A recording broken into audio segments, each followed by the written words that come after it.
Hey guys, welcome back to knowledge treasure hunters. I hope आप सभी लोग बहुत अच्छे होंगे और पढ़ाई भी शानदार चल ही रही होगी।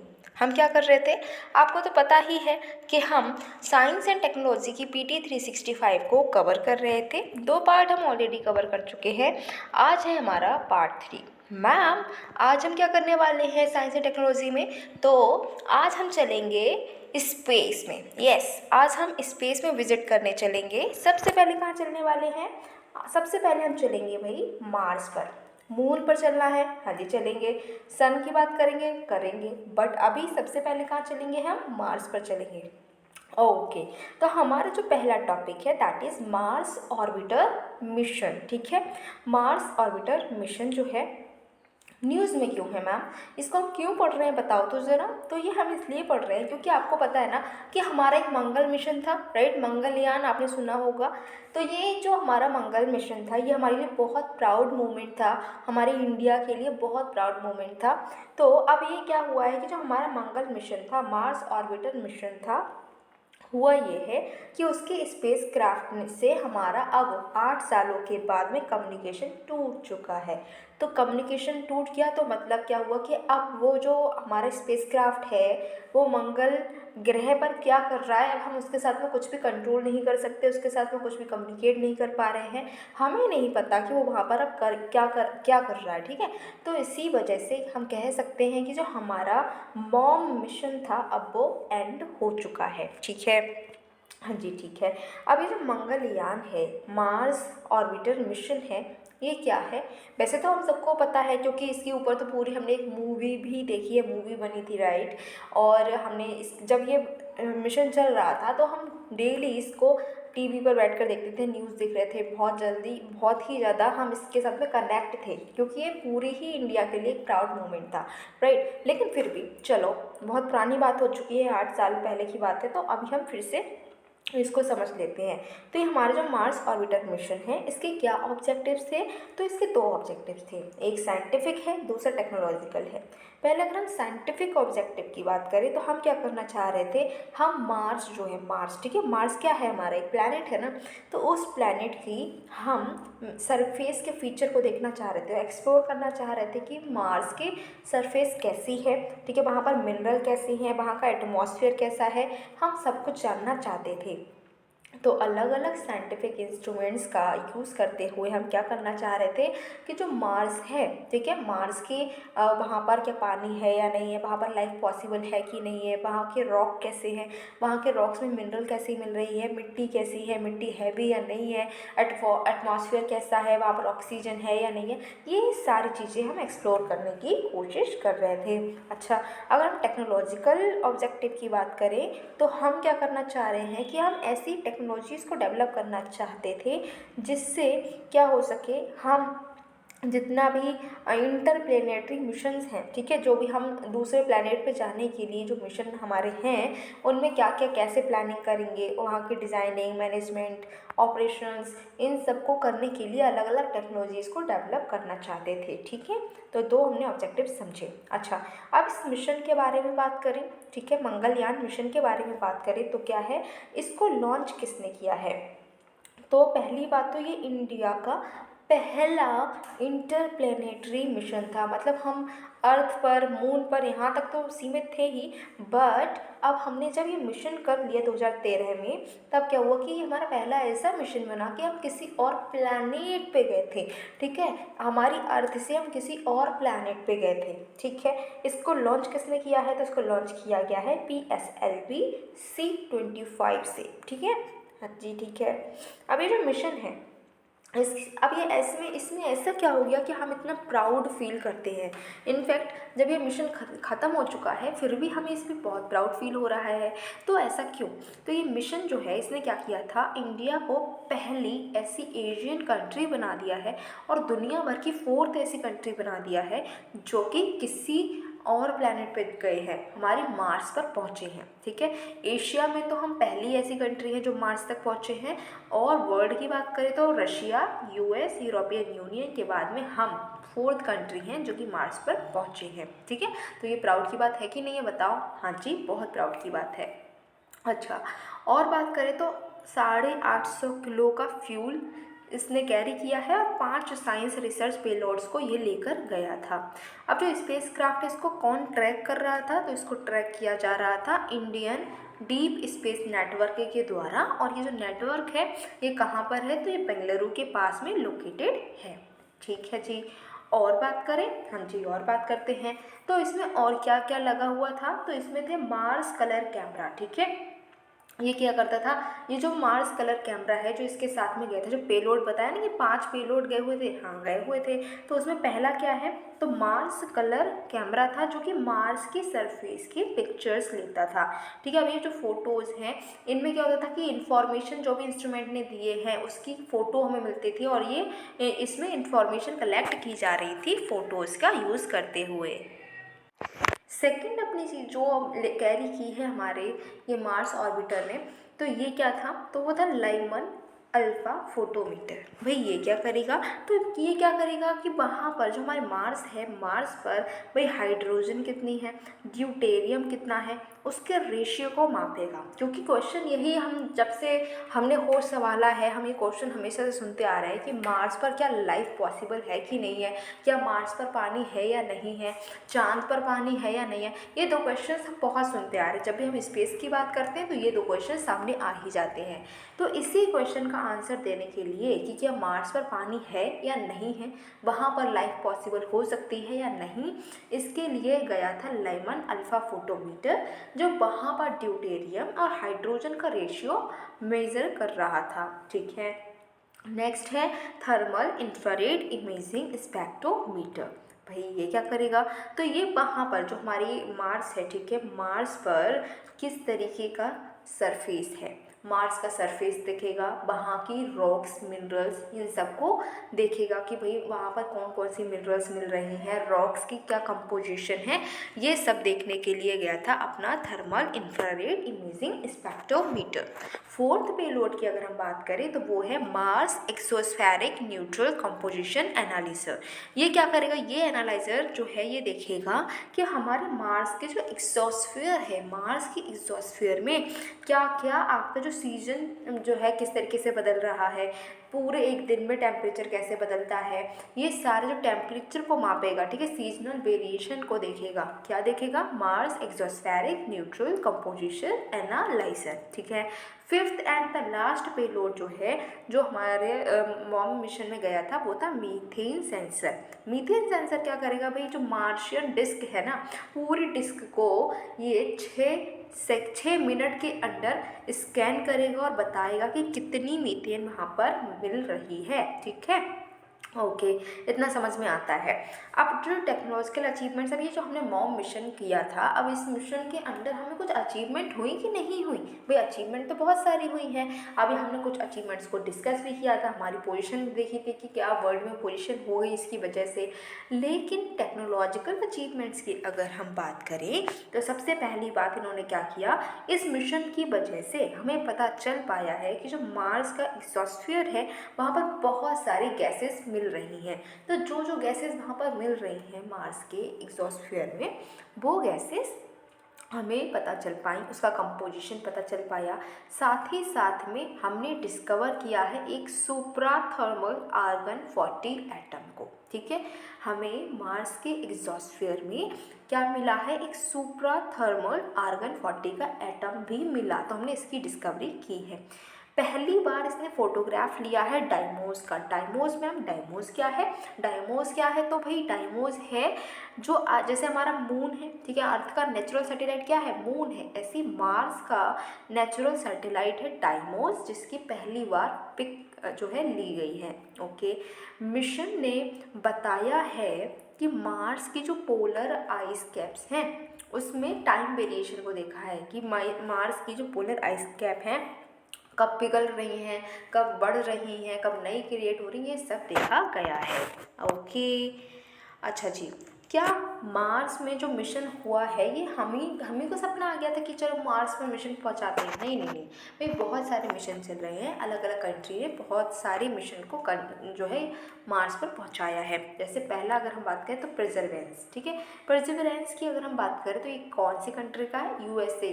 ठीक है, यूएसए जो है, यूएसए की नासा है, वो क्या कर रही है, परसेवरेंस जो है उसका एक मार्स का मिशन है। होप मिशन बहुत सुना हमने इसके बारे में। हाँ जी, यूएई का है होप मिशन, जो डील करता है मार्स के साथ में। ठीक है, ताइवान जो बात करें तो ये नाम से ही पता चल रहा है चाइना का है ताइवान, ताइवान 1। ठीक है, ये भी मार्स मिशन ही है। मार्स मून्स एक्सप्लोरेशन मिशन जो है MMX, ये जापान का है। ये भी मार्स के जो मून्स हैं उसकी एक्सप्लोरेशन के लिए कैरी आउट हो रहा है। अच्छा जी, अब इसकी कुछ रिलेटेड न्यूज़ की भी बात करते हैं। तो अभी हमने परसिवरेंस की बात की थी। हाँ जी, की थी। परसिवरेंस जो है ये न्यूज़ में क्यों आ गया, तो नासा का परसिवरेंस रोवर है, इसकी बात करते हैं। तो परसिवरेंस रोवर मिशन जो है ये नासा का मार्स एक्सप्लोरेशन प्रोग्राम का ही एक पार्ट है। ठीक है, इसमें क्या हो रहा है कि रोबोटिक एक्सप्लोरेशन कर रहे हैं, मतलब मार्स पर कुछ रोबोट्स को भेजा गया है और वो एक्सप्लोरेशन इसकी कर रहे हैं। तो अभी हुआ ये है कि इसने क्या किया है, एक टाइटेनियम ट्यूब को रखा है, टाइटेनियम ट्यूब को रखा है।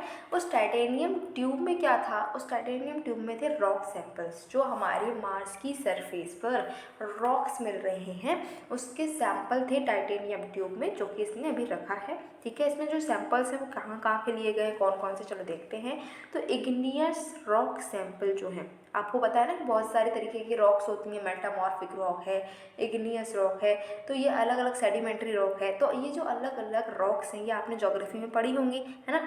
तो वही जो इग्नियस रॉक है उसका सैंपल इन्होंने कलेक्ट किया है। किसने कलेक्ट किया है, हमारे परसिवरेंस रोवर ने। ठीक है, तो इसने कहाँ से कलेक्ट किया है, मार्स के जेज़ेरो क्रेटर से। ठीक है, मार्स का जो एक क्रेटर है जिसका नाम है जेज़ेरो, तो वहाँ से इग्नियस रॉक के सैंपल्स को इन्होंने कलेक्ट कर लिया भाई। ठीक है, जिसको हम साउथ भी बोलते हैं। ठीक, फिर जो सैंपल्स हैं इसको कहाँ पर प्लेस किया गया है, तो इसको प्लेस किया है एक लोकेशन पर जिसको बोल रहे हैं थ्री फॉक्स। ठीक है, थ्री फॉक्स जो है वो एक लोकेशन है जहाँ पर ये सैंपल जो है टाइटेनियम ट्यूब में कलेक्ट करके इस रोवर ने रख दिए हैं। ठीक है, जो डिपो है ये एक बैकअप की तरह काम करेगा कि अगर मान लो परसिवरेंस ये सैंपल्स को डिलीवर नहीं कर पाया तो दूसरा एक मिशन जाएगा नासा का और वो इन सैंपल्स को ले आएगा वापस अर्थ पर। मतलब अभी काम तो ये परसिवरेंस को दिया गया कि भाई आप जाओ वहाँ पर एक्सप्लोरेशन करो और जो भी सैंपल है उसको कलेक्ट करो,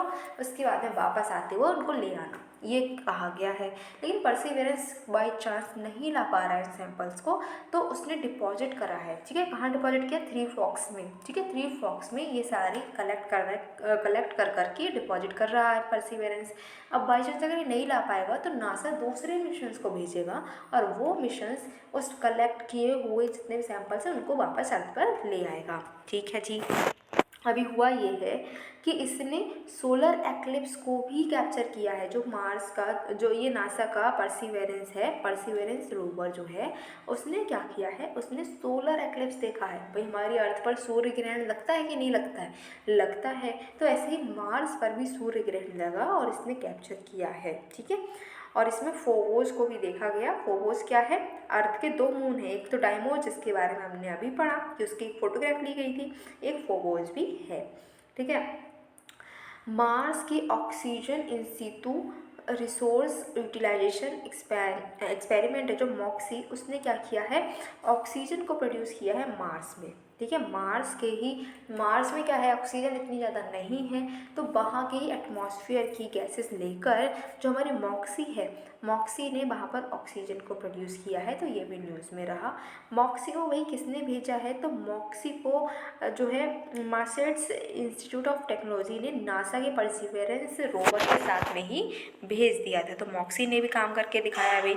जो रोवर ने काम किया तो किया ही है, लेकिन मॉक्सी भी खाली नहीं बैठी है भाई, उसने भी काम किया है, उसने ऑक्सीजन वहाँ पर बनाई है। ठीक है, अच्छा जी, अब बात करते हैं नेक्स्ट टॉपिक की। हमारा जो सेकंड टॉपिक है वो क्या है, सेकंड टॉपिक है पोलर सैटेलाइट लॉन्च व्हीकल। अभी हम PSLV की बात की थी, PSLV C-25। तो अभी दूसरी जो PSLV है उसकी बात करेंगे। तो PSLV जो है ये न्यूज़ में है। तो PSLV न्यूज़ में क्यों है, क्योंकि इसका एक 55वां मिशन हुआ है। ठीक है, PSLV ने अपना 55th मिशन को सक्सेसफुली लॉन्च कर दिया है। इसका जब 55th मिशन हुआ तो इसने सक्सेसफुली 3 सिंगापुर की सैटेलाइट को लॉन्च किया है। ठीक है, ये क्या था, इसका सेकंड कॉमर्शियल मिशन था। तो न्यू स्पेस इंडिया लिमिटेड है इसका दूसरा कॉमर्शियल मिशन था, जिसके अंडर इसने 3 सिंगापुर की सैटेलाइट्स को ऑर्बिट में जाकर लॉन्च कर दिया है। यूज की गई थी PSLV जो है उसकी तो 55th मिशन है, लेकिन हमारी जो NSIL है इसका सेकेंड ये कॉमर्शियल मिशन था। आपको समझ में आया होगा। हाँ जी। अच्छा, और क्या न्यूज़ में है, तो सैटेलाइट्स जो हैं उसको तो ऑर्बिट पे रखा ही है इसने। और क्या किया है, इसरो ने PSLV ऑर्बिटल एक्सपेरिमेंटल मॉड्यूल को भी लॉन्च किया है, जिसको हम पोयम बोल रहे हैं। पोयम क्या मैम, ये वो वाली तो पोयम नहीं है जो हम बचपन में सुनाते थे, जॉनी जॉनी यस पापा वाली? नहीं, ये वो वाली पोयम नहीं है। यहाँ पर पोयम की फुल फॉर्म है PSLV ऑर्बिटल एक्सपेरिमेंटल मॉड्यूल। अच्छा जी, ये क्यों लॉन्च किया गया है, ये पोयम है क्या? तो ये एक प्लेटफॉर्म है जहाँ पर जो आपके साइंटिफिक एक्सपेरिमेंट्स हैं ना, वो कैसे होंगे, इन ऑर्बिट हो जाएंगे। ऑर्बिट में ही हम क्या कर रहे हैं, साइंटिफिक एक्सपेरिमेंट्स को करेंगे जाकर। ठीक है, यहाँ पर क्या है, 4th स्टेज जो है PSLV उसका यूज़ किया जाएगा। तो PSLV की 4th स्टेज का यूज़ करते हुए हम इन ऑर्बिट साइंटिफिक एक्सपेरिमेंट्स को करेंगे। इसमें एक dedicated navigation guidance control system भी है, जो कि एक ब्रेन की तरह काम करे। जैसे हमारा दिमाग काम करता है, हमारा दिमाग हमारी पूरी बॉडी को स्टेबलाइज रखता है। ठीक है, हम कहीं भी बैठकर किसी को थप्पड़ नहीं लगा सकते, हमारे हाथ पैर ऐसे नहीं चल जाते हैं। ठीक है, उसको कंट्रोल किया जा रहा है। हमारे हाथ पैर को कौन कंट्रोल कर रहा है, हमारी पूरी बॉडी को कौन कंट्रोल कर रहा है, भाई हमारा ब्रेन, राइट। तो ऐसे ही यहाँ पर भी एक ब्रेन की तरह काम करेगा क्या, हमारा पोयम। ठीक है, अब इसको पावर कहाँ से मिलेगी, भाई हमारी बॉडी को पावर कहाँ से मिलती है, हमारे फूड से। जब हम फूड खाते हैं तो हम पावर मिलती है, एनर्जी मिलती है। तो ऐसे ही इसको पोयम को कैसे पावर मिलेगी, इसमें बहुत सारे सोलर पैनल्स को लगाया गया है, क्योंकि भाई सोलर पैनल का यूज़ हम कर सकते हैं। सन तो हर जगह मिल जाएगा देखने को, तो वहाँ से हमें सनलाइट मिलेगी और सोलर पैनल से हम एनर्जी को क्रिएट कर पाएंगे। एज वेल एज जो आपका लिथियम आयन बैटरीज हैं उनको भी हमने इंस्टॉल कर रखा है, तो हमें यहाँ पर पावर की कमी फील नहीं होगी, पावर हमें मिलती रहेगी। अब हम देखते हैं इसरो के बहुत सारे लॉन्च व्हीकल्स हैं जो न्यूज़ में रहते हैं, और हम कंफ्यूज रहते हैं कि कभी SSLV का नाम आ जाता है, कभी PSLV का नाम आ जाता है, कभी GSLV बोल देते हैं। तो ये जो बहुत अलग अलग से नाम हम सुनते रहते हैं, हमें तो लगता है सब एक से ही है। GSLV बोलते हैं, PSLV बोलते हैं, सब एक से, बट सब एक से नहीं है। अब यहाँ पर देखते हैं कि कौन कौन से क्या व्हीकल्स हैं। ठीक है, सबसे पहले देखते हैं SSLV को। तो SSLV क्या है, ये स्मॉल सैटेलाइट लॉन्च व्हीकल है। ठीक है, क्या है, स्मॉल सैटेलाइट लॉन्च व्हीकल। इसमें 3 स्टेज हैं। ठीक है, 3 स्टेज लॉन्च व्हीकल है। सबसे पहले क्या है, तीनों ही स्टेज कैसी हैं, 3 सॉलिड प्रोपल्शन स्टेजेस में है। Liquid propulsion based velocity trimming module भी इसमें है। तो टर्मिनल स्टेज है, टर्मिनल स्टेज पे हम लिक्विड आपका फ्यूल का यूज़ कर सकते हैं, और बाकी सॉलिड फ्यूल का ही यूज़ यहाँ पर होगा। अच्छा, पेलोड कैपेसिटी कितनी है, कितना ये भारी भरकम वजन को उठा सकता है, तो मिनी माइक्रो नैनो सैटेलाइट्स को ये ले जा सकता है। कहाँ तक ले जा सकता है, 500 किलोमीटर की ऑर्बिट तक ये पहुँचा सकता है। नेक्स्ट है PSLV, जो अभी न्यूज़ में था, पोलर सैटेलाइट लॉन्च व्हीकल। ये 4 स्टेज है। ठीक है, इसमें क्या होता है कि आपके 4 स्टेज में क्या है कि ये आप देख सकते हो, तो यहाँ पर क्या है कि फर्स्ट और थर्ड स्टेज है। फर्स्ट और थर्ड स्टेज यहाँ पर, तो यहाँ पर सॉलिड आपका फ्यूल यूज़ होगा, फर्स्ट एंड सेकेंड और थर्ड में लिक्विड फ्यूल का हम यूज़ करेंगे। तो यहाँ पर 4 स्टेज हैं, जिसमें हमें याद रखना है कि फर्स्ट और थर्ड में कैसी आपका फ्यूल यूज़ हो रहा है, सॉलिड, और सेकंड और फोर्थ जो स्टेज है उसमें हम लिक्विड फ्यूल का यूज़ कर रहे हैं। अच्छा जी, पेलोड की बात करें, कितना भारी भरकम ये सामान को ले जा सकता है, तो ये अप टू 1750 kg तक का सामान ये सन सिंक्रोनस पोलर ऑर्बिट्स में ले जा सकता है। और अगर हम जियो सिंक्रोनस और जियो स्टेशनरी ऑर्बिट की बात करें, तो वहाँ पर ये 1425 kg का पेलोड ले जा सकता है। Okay, third one is GSLV। GSLV means Jio synchronous satellite launch vehicle mark second. ये भी 3 स्टेज लॉन्च व्हीकल है। फर्स्ट स्टेज में सॉलिड फ्यूल का यूज़ हो रहा है, second is liquid and the third one is cryogenic upper stage. ठीक है, तो यहाँ पर सॉलिड, फिर लिक्विड, फिर क्रायोजेनिक का यूज़ हो रहा है। अगर हम पेलोड की बात करें तो ये 2250 kg का ये पेलोड कैरी कर सकता है। कहाँ पर? जियो सिंक्रोनस ट्रांसफ़र ऑर्बिट्स में। अगर हम लो अर्थ ऑर्बिट्स की बात करें तो ये 6 टन तक का पेलोड जो है कैरी कर सकता है, बहुत ज़्यादा पेलोड ही कैरी कर सकता है। Next one is Jio synchronous satellite launch vehicle mark third. ये क्या है? ये भी थर्ड स्टेज लॉन्च व्हीकल है। इसमें फर्स्ट स्टेज लिक्विड रहती है, second solid and third one is cryogenic. अगर हम पेलोड की बात करें तो 4 टन तक का ये जो पेलोड है ये जियो सिंक्रोनस ट्रांसफर ऑर्बिट्स में ले जा सकता है। और लो अर्थ ऑर्बिट्स की बात करें तो 8 टन तक का ये क्या करेगा? पेलोड ले जाएगा लो अर्थ ऑर्बिट में। तो सबसे ज़्यादा अगर हम बात करें कैपेसिटी किसकी है? सबसे लास्ट वाले की, that is Jio synchronous satellite launch vehicle mark third. अब अलग अलग तरीके की ऑर्बिट्स अभी हमने देखी कि जियो सिंक्रोनस देखी, कभी कोई सी लो अर्थ देखी। तो ये कौन कौन सी ऑर्बिट्स हैं इनकी बात करते हैं, अलग अलग तरीके की ऑर्बिट्स को समझते हैं। सबसे पहले देखते हैं जियो स्टेशनरी ऑर्बिट। जियो स्टेशनरी ऑर्बिट क्या है? तो जियो स्टेशनरी ऑर्बिट्स में क्या होता है, जो सैटेलाइट्स हैं वो अर्थ के सर्कल जो है, अर्थ के सर्कल करते हैं। अर्थ जो हमारी अर्थ है, इसका ये इक्वेटर है। ठीक है, तो इक्वेटर है, इक्वेटर के अब इस तरीके से सर्कल करते रहते हैं। ठीक है, इक्वेटर के ऊपर ऊपर। ठीक है, क्या है? जियो सिंक्रोनस जो है जियो स्टेशनरी ऑर्बिट है। यहाँ पर अर्थ जो है, हमारी अर्थ, उसका इक्वेटर हमें पता ही है, तो उसके ऊपर वेस्ट से ईस्ट की तरफ जो है ये रोटेशन लगाते हैं अर्थ का। ठीक है, समझ में आया? हाँ जी आया। इससे क्या होता है कि जब हमारी अर्थ भी कैसे घूम रही है? ऐसे ही घूम रही है, ऐसे घूम रही है। ठीक है, वेस्ट से ईस्ट घूम रही है हमारी अर्थ, और ये भी साथ ही साथ घूम रहे हैं वेस्ट से ईस्ट। तो हमें क्या लगता है ना कि ये सैटेलाइट बिल्कुल स्टेशनरी है, बिल्कुल वहाँ पर फिक्स्ड है। हमें देखने से फिक्स्ड लगते हैं, बट ये फिक्स्ड होते नहीं। क्योंकि अब सपोज करो यहाँ पर एक पर्सन खड़ा है, ठीक है, और ये पर्सन यहाँ पर घूम रहा है, तो ये सैटेलाइट भी तो इसके साथ ही घूम रहा है ना। दोनों जब साथ में घूमते रहेंगे तो क्या लगेगा कि ये बिल्कुल स्टेशनरी है। इसीलिए हमने इसको बोला है जियो स्टेशनरी ऑर्बिट। समझ में आया? हाँ जी आया। नेक्स्ट है लो अर्थ ऑर्बिट। लो अर्थ ऑर्बिट क्या है? तो ये जो ऑर्बिट है ये अर्थ के सरफेस से रिलेटिवली पास होता है। मतलब और जो ऑर्बिट्स है थोड़े थोड़े ऊंचे पर है, ऊंचाई पर है, एल्टीट्यूड पर है, बट ये थोड़ा अर्थ के पास में होता है, अर्थ के सरफेस पर होता है। कितनी ऊंचाई होती है? तो 1000 किलोमीटर से कम ऊंचाई पर ये ऑर्बिट हमें मिल जाता है। ठीक है, लेकिन ये कितना ऊंचा जो है ये हो सकता है? तो बात की जाए कि ये 160 किलोमीटर से नीचा नहीं हो सकता और 1000 किलोमीटर से ऊंचा नहीं हो सकता। आपको याद रखना है। क्या याद रखना है? कि ये हमें जो हमारा लो अर्थ ऑर्बिट है कितने से कितनी ऊंचाई पर मिलेगा? तो कम से कम 160 किलोमीटर की ऊंचाई होनी ही चाहिए, और ज़्यादा से ज़्यादा 1000 किलोमीटर की ऊंचाई हो सकती है। उससे ज़्यादा ऊंचाई पर अगर आप चाहोगे तो लो अर्थ ऑर्बिट नहीं मिलेगा।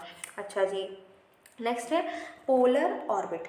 पोलर ऑर्बिट क्या है कि जब हम नॉर्थ से साउथ की तरफ जाते हैं, ठीक है, अर्थ को कैसे जा रही है? इस तरीके से जा रहे हैं, तो इसको हम बोलते हैं पोलर ऑर्बिट। जैसे कि हमारी ये क्या है?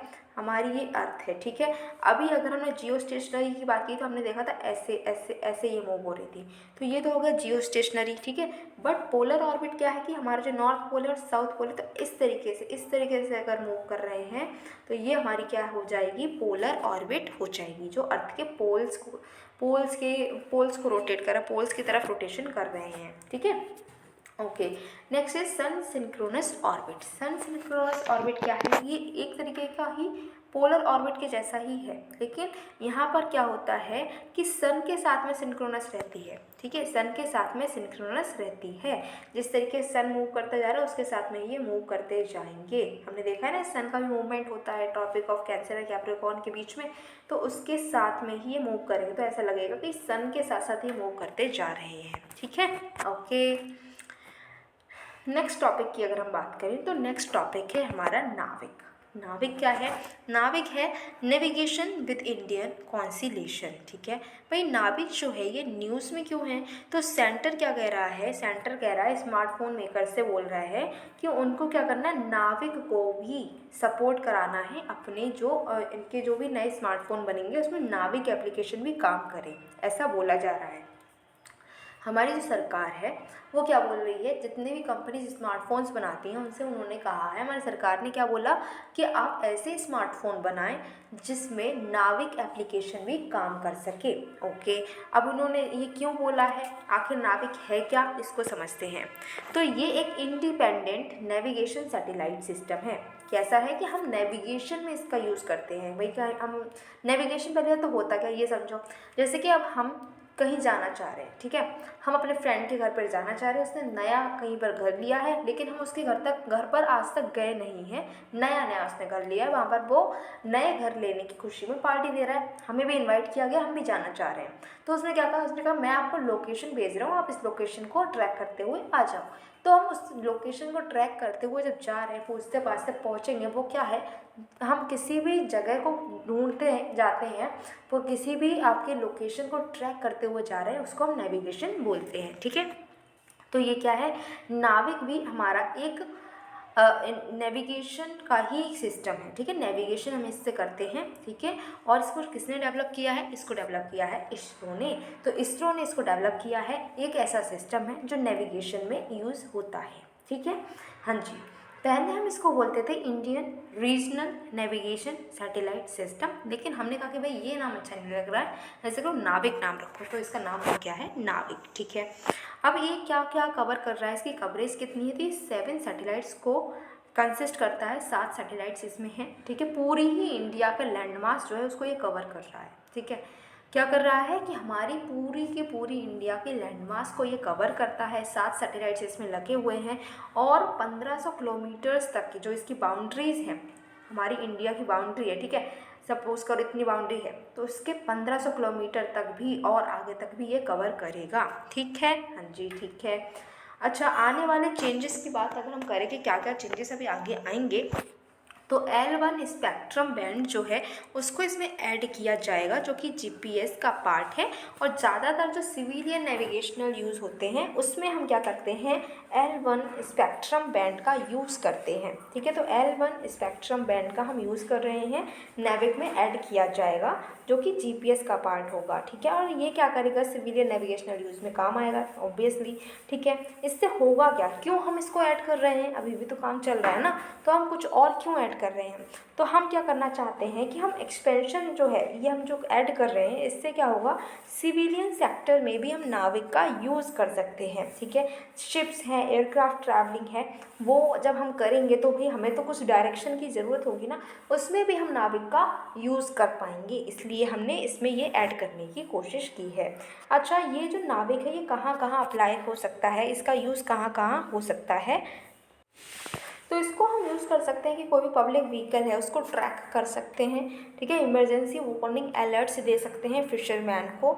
ठीक है, ट्रैक कर सकते हैं, और साथ ही साथ में इंफॉर्मेशन दे सकते हैं कि भाई कोई नेचुरल डिजास्टर आने वाला है ना, तो उसमें भी हम इसकी हेल्प ले सकते हैं। ये हमें पहले से ही बता सकता है कि नेचुरल डिजास्टर यहाँ पर आने वाला है। अच्छा जी, ये तो हमारी इंडिया का नाविक है। ठीक है, नेविगेशन है, इंडिया का है, लेकिन अगर हम बात करें ग्लोबल सिस्टम पर भी कोई नेविगेशन सैटेलाइट सिस्टम्स हैं, तो हाँ जी हैं।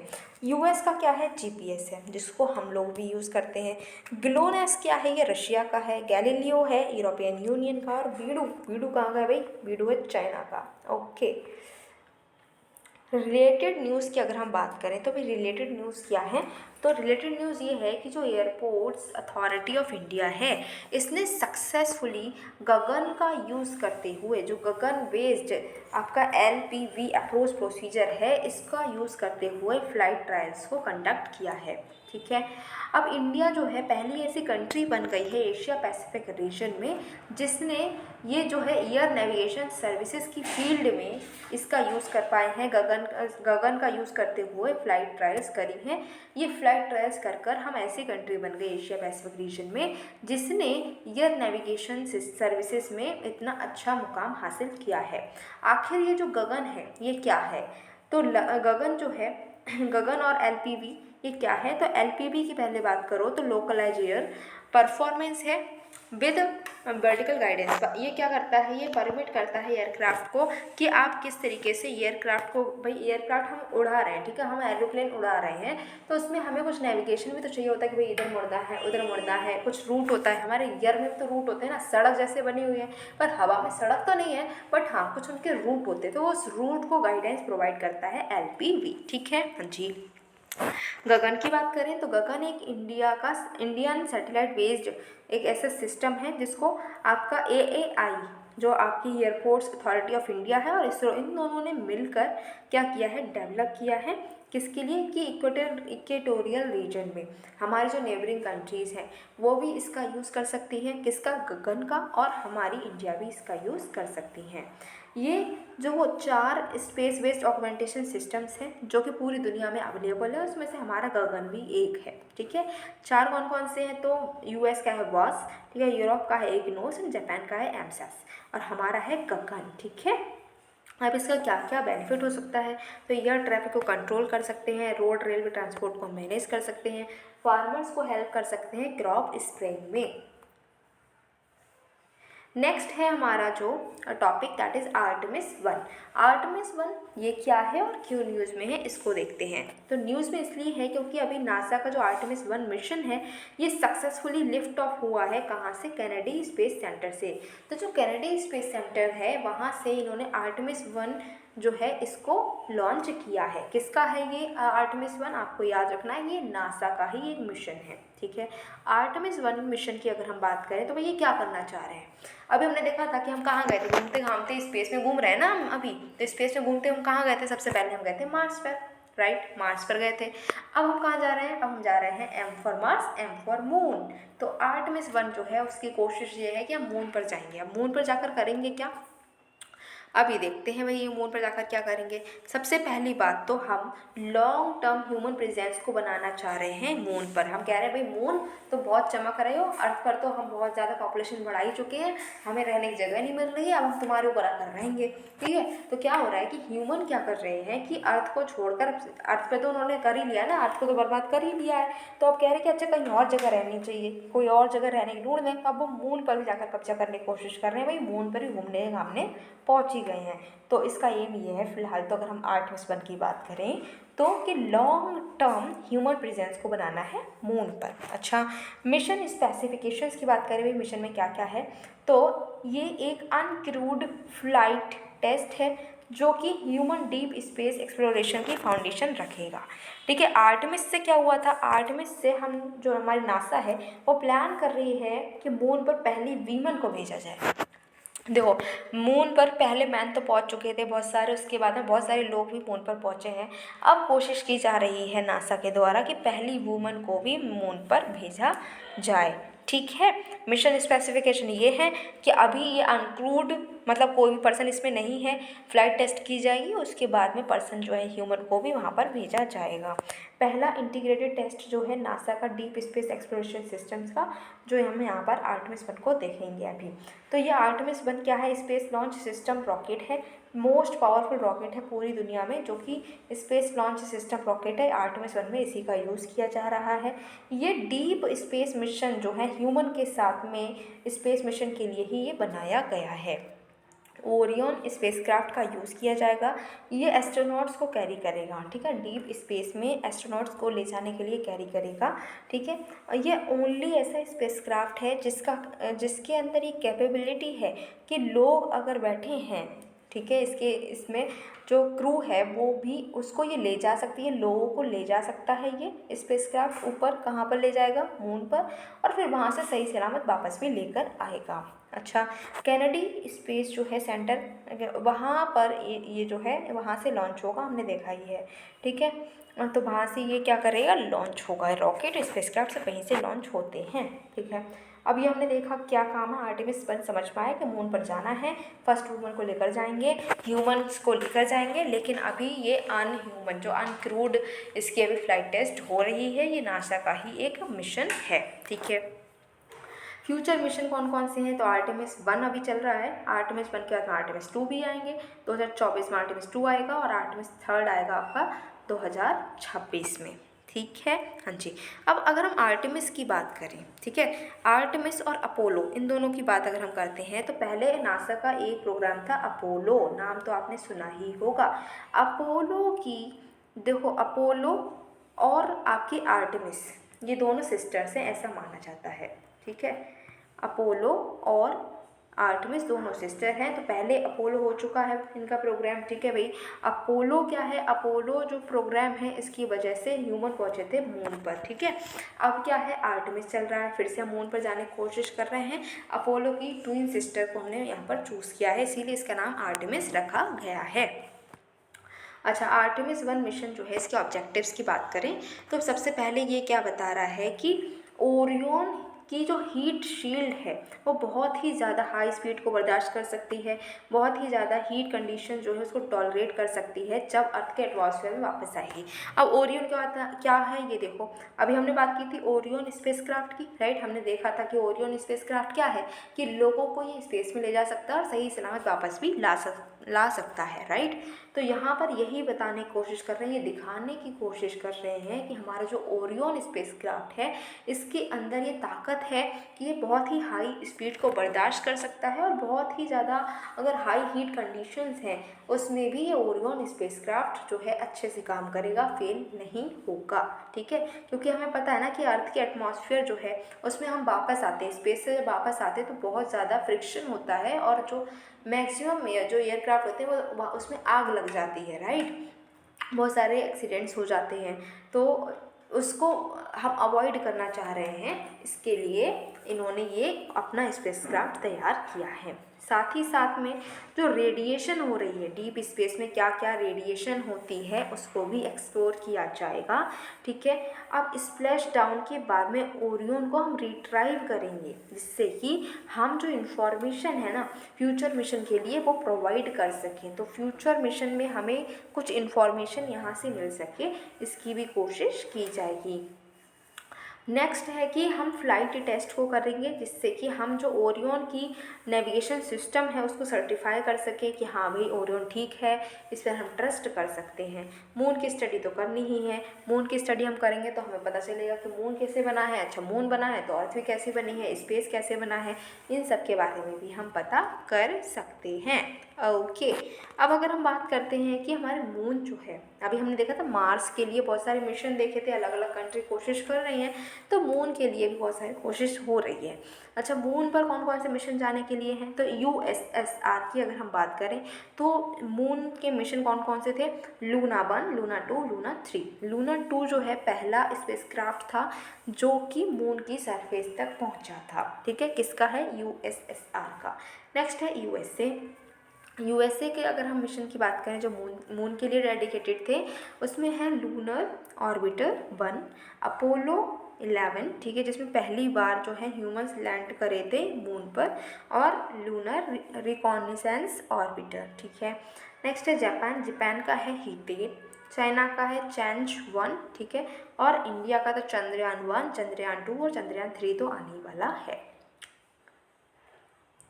नेक्स्ट टॉपिक क्या है, नेक्स्ट टॉपिक है अपना जेम्स वेब स्पेस टेलीस्कोप। तो जेम्स वेब स्पेस टेलीस्कोप भाई न्यूज़ में क्यों है, ये कौन सा टेलीस्कोप है, तो जेम्स वेब स्पेस टेलीस्कोप ने पहली बार जो हमारा यूनिवर्स है, ठीक है, अभी हमारा जो यूनिवर्स है तो अर्ली यूनिवर्स मतलब यूनिवर्स पहले कैसा था उसकी एक नई इमेज जो है जेम्स वेब स्पेस टेलीस्कोप ने दिखाई है हमारे एस्ट्रोनॉमर्स के लिए, इसी वजह से भाई ये न्यूज़ में आ गया, ठीक है।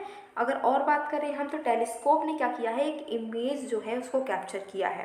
किसकी इमेज है ये, एक गैलेक्सी क्लस्टर की एक इमेज है जिसको टेलीस्कोप ने कैप्चर किया है। उस गैलेक्सी क्लस्टर का नाम था MACS 0647, ठीक है। और साथ ही साथ में एक दूसरी गैलेक्सी है उसकी इमेज भी इन्होंने कैप्चर की है, दैट इज़ MACS 0647JD। तो ये दो गैलेक्सी हैं, इनकी इमेज को इस टेलीस्कोप ने कैप्चर किया है, ठीक है।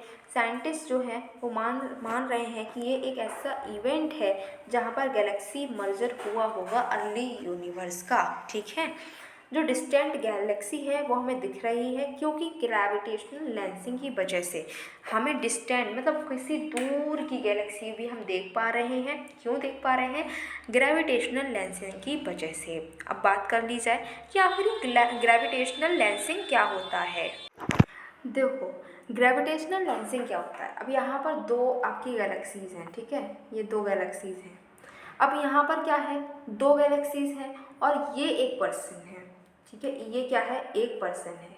अब ये पर्सन क्या सोच रहा है कि मैं इस गैलेक्सी को देखूं, ठीक है, ये पर्सन यहाँ पर है। अब ये पर्सन इस गैलेक्सी को देखने की कोशिश कर रहा है, बट क्या हो रहा है, इस गैलेक्सी के बीच में तो ये गैलेक्सी आ गई है। ये इस गैलेक्सी को देखने की कोशिश कर रहा है, ये दूर की गैलेक्सी को, तो ये देखने की कोशिश कर रहे हैं। तो इसमें क्या हो रहा है कि ऐसे देखना चाहिए था, बट इसकी आईसो यहाँ पर है ना, तो ऐसे देख रहे हैं, तो यहाँ पर बीच में ये गैलेक्सी आ गई है, जिसकी वजह से इस गैलेक्सी की रेस इस तरीके से जाएंगी, थोड़ी सी बैंड हो जाएंगी, थोड़ी सी मुड़ जाएंगी, ठीक है। ये जो रेस है वो अभी ऐसे जानी चाहिए थी, बट वो ऐसे ना जाकर यहाँ पर एक बॉडी आ गई है, तो इसकी वजह से ये ऐसे जा रही है, ठीक है, थोड़ी सी बेंड हो रही है। इसी को हम बोल रहे हैं ग्रेविटेशनल लेंसिंग। मतलब क्या है कि जो लाइट है एक सोर्स से जो एमिट हो रही है, निकल रही है, वो बेंड हो जा रही है। ऐसे निकलती है ना लाइट हमेशा, बट वो लाइट जो है वो बेंड हो जा रही है जस्ट बिकॉज मासिव यहाँ पर कोई भी बॉडी आ गई है, तो उससे टकरा कर दूसरी डायरेक्शन में वो मुड़ जा रही है। अच्छा, जेम्स वेब स्पेस टेलीस्कोप की अगर हम बात करें तो इसको हम क्या बोलते हैं, JWST वेब भी बोलते हैं। ये नासा का सबसे बड़ा और most powerful space science telescope है, ठीक है। पहले हम इसको बोलते थे NGST, मतलब next generation space telescope, but हमने अब इसको बता दिया कि भाई तुम्हारा नाम ये नहीं है, तुम्हारा नाम नेक्स्ट जनरेशन स्पेस टेलीस्कोप की जगह हमने तुम्हें अच्छा नाम दिया है, नाम तुम्हें हमने दिया है जेम्स वेब स्पेस टेलीस्कोप। अच्छा जी, अब इंटरनेशनल बॉडी जो है, बहुत सारी इंटरनेशनल एजेंसीज ने मिलकर इसको बनाया है, जैसे कि नासा ने मिलकर बनाया है, यूरोपियन स्पेस एजेंसी, कनाडा की स्पेस एजेंसी, इन्होंने मिलकर इसको बनाया है। अच्छा, इस जो आपका टेलीस्कोप है, इसकी अगर हम बात करें तो क्या फीचर्स हैं इसके। विजिबिलिटी स्पेक्ट्रम की बात करें तो ये यूनिवर्स को कैसे देखता है, इंफ्रारेड रेज में देखता है, इंफ्रारेड रेज में देखता है। सिर्फ इंफ्रारेड स्पेशलाइज्ड टेलीस्कोप है ये दुनिया भर का, जो कि लॉन्ग डिस्टेंस को भी देख सकता है, ठीक है। आपको याद रखना है इतना पावरफुल हम इसको क्यों बोल रहे हैं, क्योंकि दूर तक का बहुत ही ज़्यादा लॉन्ग डिस्टेंस को भी ये देख पा रहा है। इंफ्रारेड स्पेशलाइज्ड टेलीस्कोप है ये दुनिया भर का, ठीक है। मिरर्स की बात करें तो इसमें जो प्राइमरी मिरर है ना, उसकी डायमीटर क्या होता है, वो डायमीटर क्या होता है, ये सर्किल है तो इसका ये चीज़, ठीक है, ये होता है डायमीटर। तो इसका डायमीटर कितना है, 6.5 मीटर, ठीक है। जितना बड़ा मिरर का एरिया होगा वो उतनी ही ज़्यादा डिटेल्स जो है कैप्चर कर पाएगा, आपको याद रखना है। अभी क्या हुआ है कि एक सेकेंडरी मिरर को भी लगाया गया है। प्राइमरी मिरर कितना है, 6.5 मीटर का है, और जो आपका सेकेंडरी मिरर है जो कि प्राइमरी मिरर की लाइट को इंस्ट्रूमेंट पर लाइट जो है उसको रिफ्लेक्ट कर रहा है, वो भी लगाया गया है। अच्छा, अब यहाँ पर अगर हम देखें कि जो आपका जेम्स वेब टेलीस्कोप है इसके दो साइड्स हैं, ठीक है। हॉट साइड अगर हम देख रहे हैं जिसमें टेम्परेचर कितना है, 85 डिग्री सेल्सियस। यहाँ पर क्या है, सोलर पैनल लगे हैं, कम्युनिकेशन के लिए एंटीना लगा है, कंप्यूटर लगा है और स्टीयरिंग भी लगी हुई है, ठीक है। यहाँ से आ रहा है सन, यहाँ पर हॉट साइड हो गई। इधर है कोल्ड साइड, जहाँ पर सेल्सियस कितना टेम्परेचर है, -233 डिग्री सेल्सियस है, जहाँ पर डिटेक्टर लगे हैं, फिल्टर्स लगे हैं और मिरर्स लगे हैं। जो मिरर की भी बात कर रहे हैं कोल्ड साइड पर लगे हुए हैं, ठीक है। हाँ जी, ठीक है। अच्छा, मिरर की बात कर ली, और क्या इसमें है, तो लोकेशन कहाँ पर है, तो किसी भी ऑर्बिट में नहीं है, अर्थ की ऑर्बिट में नहीं है। ये कहाँ पर है, तो ये सन की ऑर्बिट में है। आपको याद रखना है ये अर्थ की ऑर्बिट पर नहीं लगाया गया है, बल्कि इसके प्लेस कहाँ है, सन की ऑर्बिट में है, जो कि अर्थ से 1.5 मिलियन किलोमीटर दूर है, ठीक है। कितना दूर है, 1.5 मिलियन किलोमीटर दूर है, ठीक है। अब यहाँ पर बात की गई है कि ये कहाँ पर है, सेकेंड लैग्रेंज पॉइंट पर है। तो लैग्रेंज पॉइंट पर तो तभी बात करेंगे जब हमें पता हो कि आखिर लैग्रेंज पॉइंट क्या है। तो लैग्रेंज पॉइंट क्या होते हैं कि दो आपकी लार्ज बॉडी हैं, ठीक है, इन पर क्या है, इक्वल सेंट्रीपिटल फोर्स लग रहा है, ठीक है। तो इक्वल सेंट्रीपिटल फोर्स लग रहा है दो लार्ज बॉडीज के बीच में, तो इसको हम क्या बोलते हैं, ये क्या है, लैग्रेंज पॉइंट होते हैं, ठीक है। क्या होते हैं, लैग्रेंज पॉइंट होते हैं। इन पर क्या हो रहा है कि एक स्मॉल ऑब्जेक्ट है, वो दो लार्ज आपकी बॉडी है, इनके साथ में अगर मूव करना चाह रहा है तो इसको जितना भी इसको फोर्स चाहिए हो, जितना इसको सेंट्रीपिटल फोर्स चाहिए होगा, उतना ही इक्वल में ग्रेविटेशनल फोर्स लगेगा। तो उस पॉइंट को हम क्या बोल देते हैं, लैग्रेंज पॉइंट बोलते हैं। और ये सेकेंड लैग्रेंज पॉइंट पर है लगे हुए। अच्छा, कौन कौन से इंस्ट्रूमेंट्स हैं जो इसमें लगे हुए हैं, तो इसमें बहुत सारे साइंस के इंस्ट्रूमेंट मॉड्यूल जो हैं वो लगे हुए हैं। तीन मेजर एलिमेंट्स हैं जो इसमें है, जैसे कि ऑप्टिकल टेलीस्कोप एलिमेंट है, स्पेस एलिमेंट है, ठीक है, स्पेस क्राफ्ट बस एंड सनशील्ड ने ये लगाया है। अच्छा, मेन इंस्ट्रूमेंट कौन कौन से हैं जो कि इसका अगर हम मेन पेलोड की बात करें तो ISIM इसका मेन पेलोड है। चार और इंस्ट्रूमेंट्स हैं, जैसे कि नियर इंफ्रारेड कैमरा है, नियर इंफ्रारेड स्पेक्ट्रोग्राफ है, और इसमें है मिड इंफ्रारेड इंस्ट्रूमेंट, साथ ही साथ में इसमें है fine guidance sensor, near infrared imager and slitless spectrography. ये सारी चीज़ें आपको याद करने की जरूरत नहीं है भाई, इतना सारा पढ़ना है, प्रीलिम्स आने वाला है और इसमें इतना बड़ा हमारा क्या रखा है, सिलेबस रखा है। ये इसमें से नहीं पूछा जाएगा कि इसमें कौन सा इंस्ट्रूमेंट कैरी हो रहा है, नहीं हो रहा है, बट आपको मेन पॉइंट्स जो हैं वो ज़रूर याद रखने हैं। अच्छा, आपको याद रखना है कि ये क्या करेगा, यूनिवर्स को और ज़्यादा समझने में कैसे हेल्प कर सकता है। तो हमें ये बता रहा है अर्ली यूनिवर्स के बारे में, एक्सोप्लैनेट्स के बारे में, आउटर प्लैनेट्स के बारे में और स्मॉल वर्ल्ड के बारे में, ठीक है। ये हमें देखने देगा ऐसी गैलेक्सीज जो कि बिग बैंग के सिर्फ 100 साल बाद ही बनी है, 100 मिलियन ईयर्स जो हैं उसमें ही बन गई हैं, बिग बैंग के 100 मिलियन ईयर्स बाद ही ये बनी है। ऐसी गैलेक्सीज को हम यहाँ से देख सकते हैं। हम जो अर्थ लाइक एक्सोप्लैनेट्स हैं उनके एटमॉस्फेयर को यहाँ पर क्या कर सकते हैं, उसके एटमॉस्फेयर को हम स्कैन कर सकते हैं। साथ ही साथ में जो आउटर प्लैनेट्स जैसे जुपिटर है, सैटर्न है, यूरेनस है, नेपच्यून है, तो वहाँ पर एटमॉस्फेयर में कैसी गैसेस हैं उसको हम देख सकते हैं। स्मॉल वर्ल्ड की बात करें तो जो एस्ट्रॉयड बेल्ट है, एस्ट्रॉयड बेल्ट से क्यूपर बेल्ट तक हम देख सकते हैं कि किस तरीके के सोलर सिस्टम जो हैं स्मॉलर ऑब्जेक्ट से बने हुए हैं। अच्छा जी, अब हम यहाँ पर तीन तरीके के अपने जो आपके टेलीस्कोप हैं उनको कंपेयर करते हैं। एक है हबल, दूसरा वेब और थर्ड वन इज हर्शल। अच्छा, हबल की बात करें तो ये अर्थ से 507 किलोमीटर दूरी पर है। वेब हमने देखा ही है, सेकेंड लैग्रेंज पॉइंट पर है, 1.5 मिलियन किलोमीटर की दूरी पर ये सिचुएटेड है। हर्शल स्पेस ऑब्जर्वेटरी की बात करें तो ये भी सेकेंड लैग्रेंज पॉइंट पर सिचुएटेड है। प्राइमरी मिरर हम देखें तो हबल में छोटा है, 2.4 मीटर का ही है, बट वेब में हमने देखा था कि 6.5 मीटर का डायमीटर का एक प्राइमरी मिरर है। और हर्शल स्पेस ऑब्जर्वेटरी की बात करें तो 3.5 मीटर का आपका प्राइमरी मिरर यहाँ पर लगा हुआ है। हबल क्या कर रहा है, ये यंग गैलेक्सीज जो है उनको सर्च कर रहा है, वेब न्यू बॉर्न गैलेक्सीज को सर्च कर रहा है, और हर्शल क्या करता है, वो देखता है कि सबसे ज़्यादा स्टार फॉर्मिंग गैलेक्सीज कौन सी है उनको ये सर्च कर रहा है। क्या सर्विस इसमें हो सकती है, भाई हबल अगर ख़राब होगा तो इसमें हम सर्विस कर सकते हैं, वेब अगर ख़राब हुआ तो हम इसको ठीक नहीं कर पाएंगे, और हर्शल ख़राब हुआ तो वो भी ठीक नहीं हो पाएगा। वेव लेंस की बात करें तो विजिबल होती है। यहाँ पर क्या है कि नियर इंफ्रारेड का ये पार्ट है।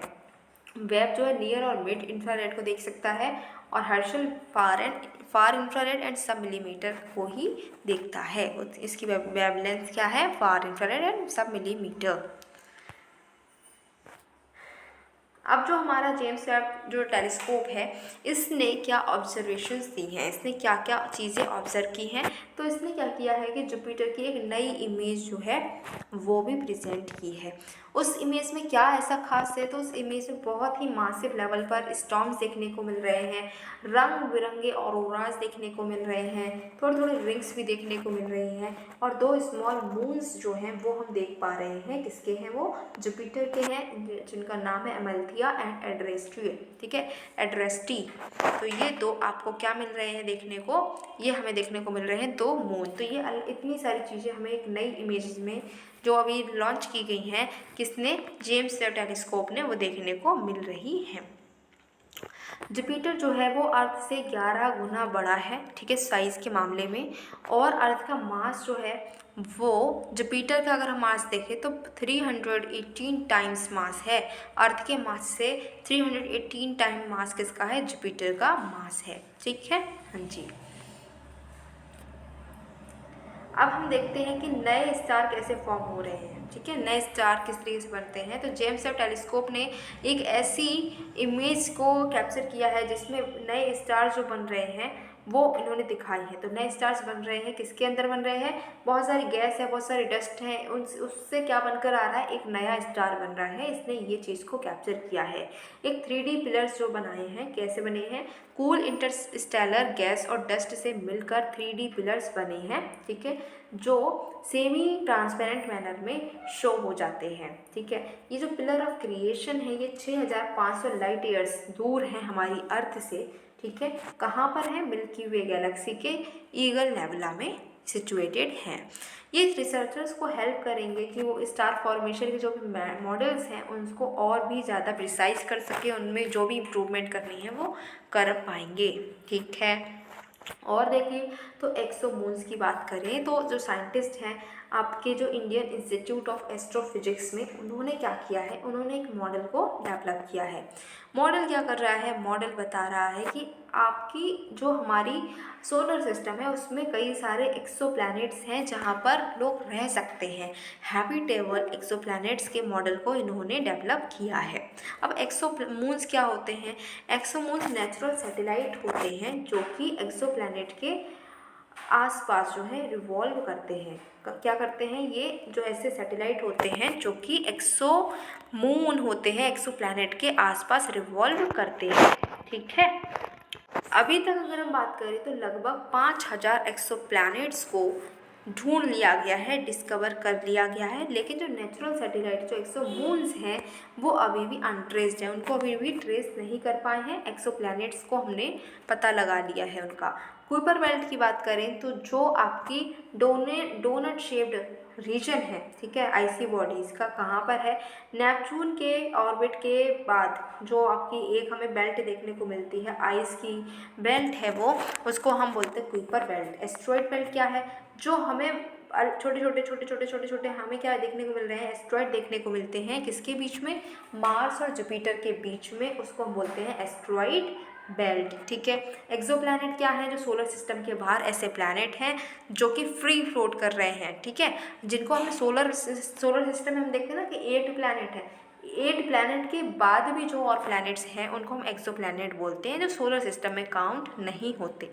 नेबुला की बात करें तो जो क्लाउड है, डस्ट और गैस का क्लाउड है स्पेस में, उसको हम नेबुला बोल देते हैं। और क्या हमने ऑब्जर्व किया है? जो भी हमारे जो जेम्स वेब जो टेलीस्कोप है, इसने जो इमेजेस भेजी है उसमें हमने और क्या क्या ऑब्जर्व किया है? तो स्मैक्स 0723, जिसको हम वेब्स फर्स्ट डीप फील्ड बोल रहे हैं, इसमें क्या है कि बहुत सारी गैलेक्सीज है, थाउजेंड्स ऑफ गैलेक्सीज हैं, वो एक साथ मिलकर एक क्लस्टर बना रही हैं। ठीक है, तो उसको हम बोल रहे हैं smacks 0723। Second one is wasp 96b spectrum. इसमें क्या है? सोलर सिस्टम के बाहर एक हॉट पफी प्लैनेट जो है वो हमें देखने को मिला है, जिसमें हमें दिख रहा है कि हाँ उसमें पानी है, वहाँ पर क्लाउड देखने को मिल रहा है, वहाँ पर हेज देखने को मिल रही है, तो ये भी हम देख पाए हैं। फिर है सदर्न रिंग नेबुला। ये क्या है? प्लानिटरी नेबुला है जो कि हमसे, हमारी अर्थ से 2000 लाइट ईयर्स अवे है। फिर है स्टेफान्स क्विंटेट। ये क्या है? ये गैलेक्सीज का ग्रुप है। कहाँ पर है ये? पेगासस जो कॉन्स्टेलेशन है वहाँ पर कुछ गैलेक्सीज़ का ग्रुप है जिसको हम बोल रहे हैं स्टेफन्स क्विंटेट।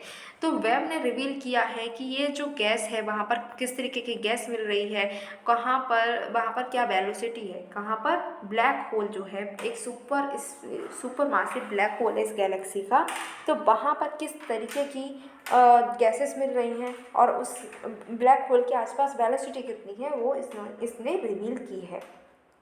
कैरिना नेबुले की अगर हम बात करें तो कॉस्मिक क्लिफ देखने को मिल रही है, ठीक है, कॉस्मिक क्लिफ ऐसे देखने को मिल रही है, पहाड़ी सी देखने को मिल रही है, कहाँ पर, यूनिवर्स में, और वो कहाँ है, कैरिना नेबुला में हमें देखने को मिल रही है। इसने अनवील किया है कि अर्लीस्ट रैपिड फेज कैसे होते हैं, जो स्टार बनता है, ठीक है, हमारा जो स्टार बन रहा है तो उसका अर्ली फेज यहाँ पर देखने को मिला है। आइंस्टीन रिंग की बात करें तो ये विजिबल है जब लाइट जो है स्टार से या गैलेक्सी से वो पास होती है दूसरी गैलेक्सी में, ठीक है, अर्थ के रास्ते में है कोई गैलेक्सी, ठीक है, और क्या हो रहा है कि एक गैलेक्सी से दूसरी गैलेक्सी में लाइट पास हो रही है तो हमें एक रिंग देखने को मिलती है जिसको बोलते हैं आइंस्टीन रिंग।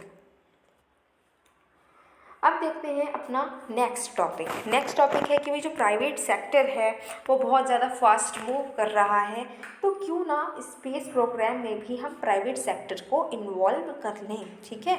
अच्छा जी, न्यूज़ में क्यों है, तो अभी प्राइम मिनिस्टर हमारे जो हैं उन्होंने क्या कहा, उन्होंने कहा कि प्राइवेट सेक्टर हर दुनिया के हर एक काम में पार्टिसिपेट कर रहा है, प्राइवेट सेक्टर बहुत ज़्यादा अच्छे से ग्रो अप कर पा रहा है, बहुत अच्छा काम कर रहा है, अच्छे से परफॉर्म कर रहा है, तो वो अब स्पेस प्रोग्राम में भी पार्टिसिपेट करें, ऐसा हमारे पीएम ने बोला है। कहाँ बोला है, तो उन्होंने जो आपके इन स्पेस का हेडक्वार्टर का इनॉग्रेशन जब किया था तब उन्होंने ऐसी बात बोली थी।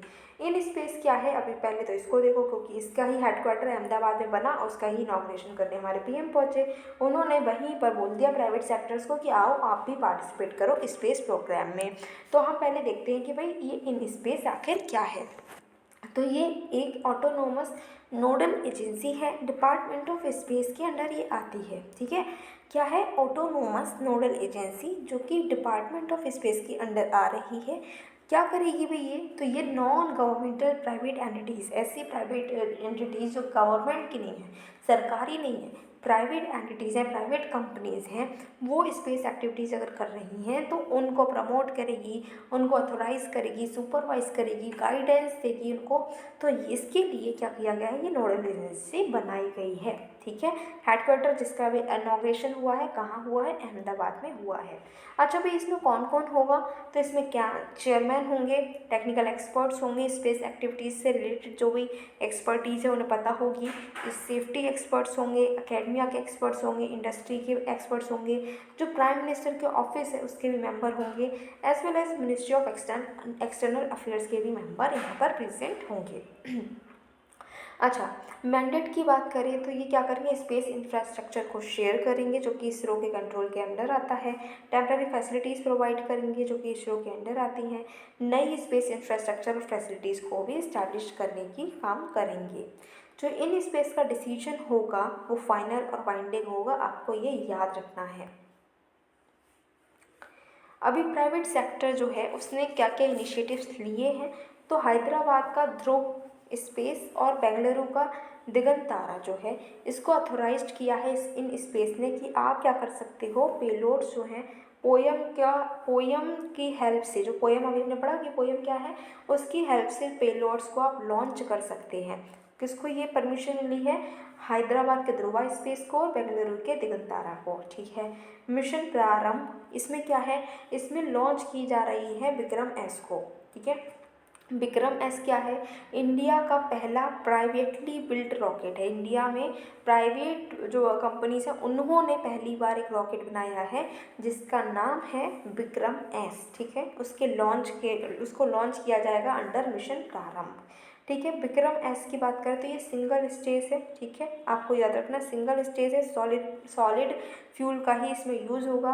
पेलोड की बात करें तो 290 kg टू 560 kg पेलोड जो है वो सन सिंक्रोनस पोलर ऑर्बिट में ये लॉन्च हम कर सकते हैं। इसरो और इन स्पेस की हेल्प से लॉन्च किया जाएगा। इंडिया का पहला प्राइवेट लॉन्च पैड भी बना है श्रीहरिकोटा में। इसको डिज़ाइन किया है अग्निकुल ने। अग्निकुल क्या है? एक स्टार्टअप है। एग्जीक्यूट किया जा रहा है इसरो और इन स्पेस की हेल्प से। ये जो है स्पेशली बनाया गया है कि जो लिक्विड स्टेज कंट्रोल लॉन्चेस हैं उसको सपोर्ट करने के लिए इसको बनाया गया है। अच्छा, अब प्राइवेट प्लेयर्स को प्रमोट करने के लिए कि भाई आप आएँ और स्पेस सेक्टर में पार्टिसिपेट करें, इसके लिए कुछ रिफॉर्म्स भी लिए गए हैं। रिफॉर्म्स की बात करें तो सबसे पहला है new space India limited NSIL। ये क्या है? कंट्री का पहला पब्लिक सेक्टर अंडरटेकिंग है स्पेस सेक्टर में, ठीक है। कॉमर्शियल आर्म है इसरो का, आपको याद रखना है। ये क्या करेंगे? स्पेस बेस्ड सर्विसेज का प्रोडक्शन करेंगे, उसकी मार्केटिंग करेंगे, और जो आपके ऑपरेशनल लॉन्च हैं, लॉन्च व्हीकल्स हैं, उसको भी ओन करेंगे। स्पेस के एसेट्स जो हैं वो भी इसरो तक और बना कर देंगे। नेक्स्ट है इंडियन स्पेस एसोसिएशन। ये 2021 में लॉन्च हुआ है। Apex non profit industry body है। ये एक्सक्लूसिवली प्राइवेट और पब्लिक स्पेस इंडस्ट्री के डेवलपमेंट की तरफ काम करेगी। फिर अंतरिक्ष कॉरपोरेशन लिमिटेड, ये मार्केटिंग आर्म है इसरो की, जो कि इसरो के कॉमर्शियल डील्स जो है सैटेलाइट के लिए, लॉन्च व्हीकल के लिए फॉरेन कस्टमर के साथ में उसको फाइनलाइज करती है। Next one is SEED. SEED is what? Space entrepreneurship and enterprise development. ये एक competitive early stage encouragement programme है। स्टार्टअप्स को, MSMEs को ये एनकरेज करती है कि हाँ आप इसरो जो है, इसरो के फोकस एरिया में जो एरिया ऑफ इंटरेस्ट है उसमें काम कर सकते हैं, आप स्पेस के सेक्टर में काम कर सकते हैं। नेक्स्ट टॉपिक है अपना स्पेस सस्टेनेबिलिटी। अब जो स्पेस सस्टेनेबिलिटी है ये न्यूज़ में क्यों है? भाई न्यूज़ क्या थी जिसकी वजह से ये टॉपिक जो है न्यूज़ में आ गया?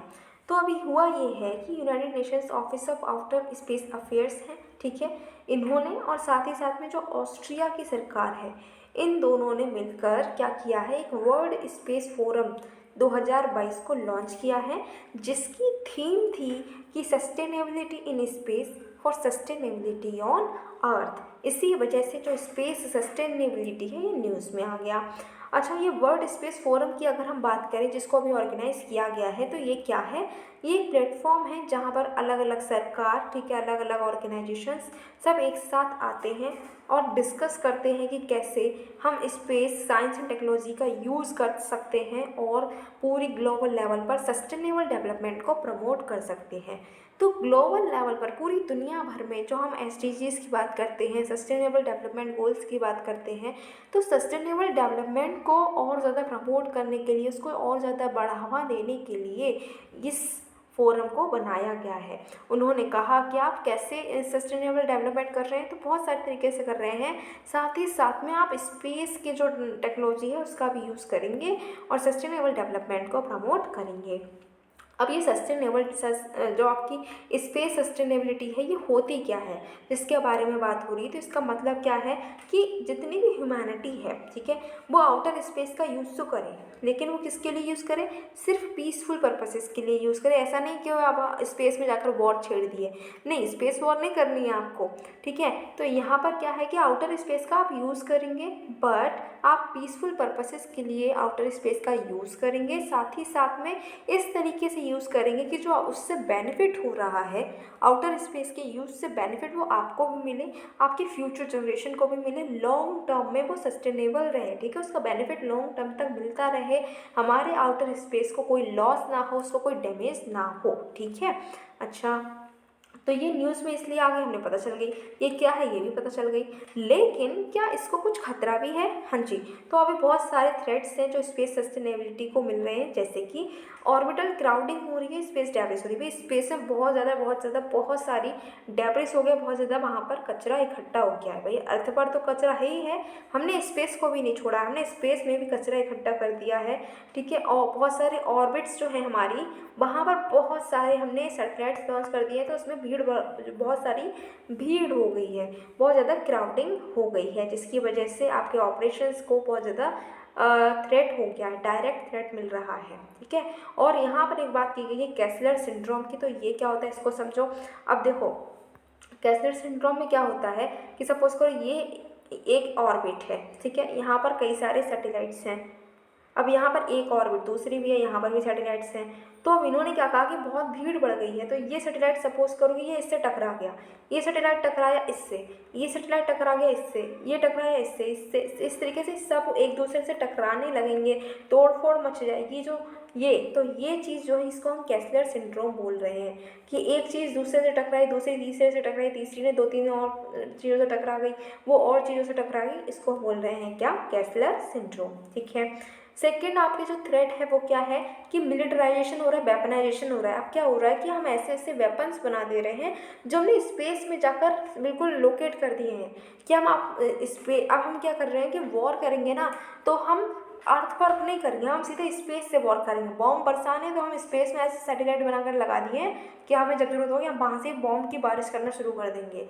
ठीक है, तो हम यहाँ पर क्या बोल रहे हैं कि अब क्या हो रहा है, स्पेस में बहुत सारे वेपन्स लगा दिए गए हैं, उसका मिलिटराइजेशन हो गया है और ये काफ़ी बड़ा खतरा है।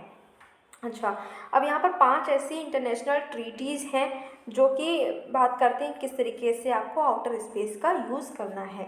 इसमें सबसे पहले है मून एग्रीमेंट। ये क्या कह रहा है, ये कह रहा है कि मून और इसके जो नेचुरल रिसोर्सेस मिलेंगे ये सबके हैं। कोई ये नहीं कह सकता है कि जो मून है ये हमारा है, मून पर अगर कोई रॉक मिली है तो हमारी है। नहीं, किसी भी कंट्री का मून नहीं है, मून किसी भी सिंगल पर्सन का नहीं है, किसी भी कंपनी का नहीं है, किसी का नहीं है।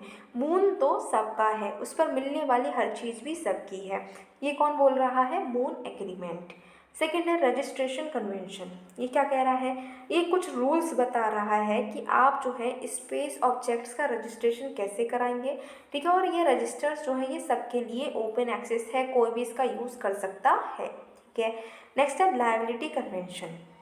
इसमें क्या कहा जा रहा है कि अगर आप जो है स्पेस में कुछ चीज़ लॉन्च कर रहे हैं, कोई सैटेलाइट लॉन्च कर रहे हैं जिसकी वजह से स्पेस में कोई नुकसान हो रहा है ना, तो उसका कंपनसेशन भी आपको ही पे करना होगा। आपकी ही लायबिलिटी है कि आप कंपनसेशन भी पे करें। फिर है आपका रेस्क्यू एग्रीमेंट। इसमें क्या कहा गया है कि अगर कोई एस्ट्रोनॉट है, ठीक है, एस्ट्रोनॉट क्या कर रहे हैं, वापस आ रहे हैं, ठीक है, वो वापस आ रहे हैं, तो हर पॉसिबल स्टेप लेना है कि उनको हम कैसे रेस्क्यू करेंगे। उनको रेस्क्यू करने के लिए हमें हर एक मुमकिन कोशिश करनी है। हमने अभी हम बात कर रहे हैं ना कि बहुत सारे एस्ट्रोनॉट्स हैं, हम बोल रहे हैं कि उनको मार्स पे पहुंचाएंगे, कभी बोल रहे हैं मून पे पहुंचाएंगे। तो जब इनको पहुंचा दिया तो ऐसा नहीं कि पहुंचा दिया अब हमें मतलब नहीं है, आप वापस आओ या वहीं मर जाओ, नहीं। अब हमने उनको अगर लॉन्च कर भी दिया है तो जब वो वापस आएंगे तो अगर वो डिस्ट्रेस में है, उनको हमें हेल्प करनी, उनको हमें हर एक पॉसिबल स्टेप लेना है कि उनको हम बचाएं, उनको हम स्ट्रेस से वापस लेकर आएँ। ठीक है, उनको नॉर्मल मोड पर लेकर आएँ, ये भी हमें ही कोशिश करनी है। फिर है आउटर स्पेस ट्रीटी। इसमें क्या है, इसमें एक बेसिक फ्रेमवर्क प्रोवाइड किया गया है इंटरनेशनल स्पेस लॉज का, कि कैसे हम स्पेस का यूज़ करेंगे, हम उसमें वेपन्स नहीं लगाएंगे, हम उसकी मिलिटराइजेशन नहीं करेंगे, हम उसमें कोई भी वॉर स्टार्ट नहीं कर देंगे, हम उसका पीसफुल यूज़ करेंगे, सबकी भलाई करेंगे। ये सारी चीज़ें किसमें लिखी हैं, और आउटर स्पेस ट्रीटी में लिखी हैं। अब जो हमारी स्पेस सस्टेनेबिलिटी है, स्पेस सस्टेनेबिलिटी को लेकर हमने कई सारे इनिशिएटिव्स लिए हैं। सबसे पहले देखते हैं कि पूरी दुनिया भर में क्या क्या इनिशिएटिव्स हुए हैं। तो United Nations office for outer space affairs बनाया गया है जो कि सपोर्ट करता है सरकारों को, कहाँ पर, ग्लोबल स्पेस एक्टिविटीज़ में। देन कॉन्फ्रेंस ऑन डिसआर्मामेंट के लिए कॉन्फ्रेंस हुई है जिसका फोकस एरिया है कि आर्म रेस नहीं करेंगे आउटर स्पेस में, वहाँ पर वेपन्स नहीं लगाएंगे। फिर गाइडलाइंस ऑन स्पेस सस्टेनेबिलिटी, इसको यूएन कमेटी जो है peaceful uses of outer space की, उसने अडॉप्ट किया है 2019 में। फिर है स्पेस सस्टेनेबिलिटी रेटिंग जो कि वर्ल्ड इकोनॉमिक फोरम देती है। आपको याद रखना है कि कैसे आप जो है सस्टेनेबल और रेस्पॉन्सिबल स्पेस मिशंस को लॉन्च करेंगे। नेक्स्ट है एसेट टेस्ट व्हेन रिजोल्यूशन। ये एक नॉन बाइंडिंग रिजोल्यूशन है जिसमें इंडिया ने पार्टिसिपेट नहीं किया, इंडिया इसको नहीं मानती है। बट ये क्या है, काइनेटिक एसेट टेस्ट, मतलब कि एंटी सैटेलाइट जो टेस्ट होते हैं कि हम क्या करें, कोई सैटेलाइट है तो हम अपने सैटेलाइट से उसको या तो डिस्ट्रॉय कर देंगे या फिर उसका जो फंक्शन है वो ख़त्म कर देंगे। ऐसे जो टेस्ट हैं इसको बैन करने की बात की गई है, लेकिन हमने कहा कि हम तो ऐसा काम करेंगे, हम ये आपकी बात नहीं मानेंगे। या और अगर हम इस टर्म की बात करें केसलर सिंड्रोम की, तो ऑलरेडी हम ये समझ चुके हैं। अब इंडिया ने भी कुछ इनिशिएटिव्स लिए हैं जिसको हम देखते हैं। तो पहला है प्रोजेक्ट नेत्रा। प्रोजेक्ट नेत्रा क्या देख रहा है कि स्पेस में जो डेब्रिस हो गया, जो कूड़ा कचरा हमने फैलाया है स्पेस में, उस पर नज़र रखने के लिए है प्रोजेक्ट नेत्रा। किसका है? इंडिया का है, इंडिया की इसरो का है। नेक्स्ट हमारा है स्पेस सिचुएशनल अवेयरनेस। आईआईटी जो दिल्ली है वो अभी काम कर रही है इसमें। किस में काम कर रही है? स्पेस सिचुएशनल अवेयरनेस में। दिगंतारा एक आपका स्टार्टअप है इंडिया का, जो पहला ऐसा commercial space situational awareness observatory बनने वाला है उत्तराखंड में। ठीक है, इंडिया और यूएस ने भी साइन किया है बायलैटरल स्पेस सिचुएशनल अवेयरनेस के एग्रीमेंट को। फिर है स्पेडएक्स। ये क्या है? ये इन ऑर्बिट सर्विस प्रोवाइड करता है इसरो का। जैसे हमने पोएम की बात की थी कि इन ऑर्बिट हम क्या कर सकते हैं? एक्सपेरिमेंट कर सकते हैं। वैसे ही इन ऑर्बिट सर्विसिंग कौन देगा? स्पेडएक्स देगा, जो कि आपका एक ये क्या कर रहा है? एक स्पेस डॉक बना रहा है। ठीक है, स्पेडएक्स इसरो बना रहा है। ये किसका है? इसरो का है, आपको याद रखना है। अब अभी हमने बात की थी स्पेस सिचुएशनल अवेयरनेस की। तो आखिर ये क्या होता है? इसका मतलब होता है कि स्पेस के इन्वायरमेंट की नॉलेज होना। ठीक है, कोई भी उसको खतरा तो नहीं हो रहा है, स्पेस एक्टिविटी हम कर रहे हैं तो उसका क्या खतरा हो सकता है, क्या नुकसान हो सकता है, अगर कोई नुकसान होता है तो उसको हम कैसे मिटिगेट करेंगे, ये सब जो आप बात करते हैं ये होती है space situational awareness. 3 main areas यहाँ पर कवर होते हैं। स्पेस सर्विलेंस एंड ट्रैकिंग हो सकती है, स्पेस वेदर मॉनिटरिंग हम कर सकते हैं, और नियर अर्थ ऑर्बिट्स मॉनिटरिंग करी जाती है। नेक्स्ट हमारा जो टॉपिक है दैट इज स्पेस टूरिज्म। अब भाई दुनिया तो कम पड़ गई है, धरती तो हमें घूमने के लिए कम पड़ गई है। अब हम कह रहे हैं हमें धरती तो पूरी घूम ली है, पूरी अर्थ को घूम लिया, ऐसा करते हैं अब हम स्पेस में घूमेंगे, राइट। तो अब क्या हो रहा है कि स्पेस टूरिज्म की बात चल रही है, स्पेस टूरिज्म को बढ़ावा मिल रहा है। भाई न्यूज़ में क्यों आ गया है? तो इसरो क्या कर रहा है? इसरो भी स्पेस टूरिज्म के लिए अपनी कैपेबिलिटीज़ को बढ़ा रहा है। ठीक है, हम भी स्पेस टूरिज्म करेंगे।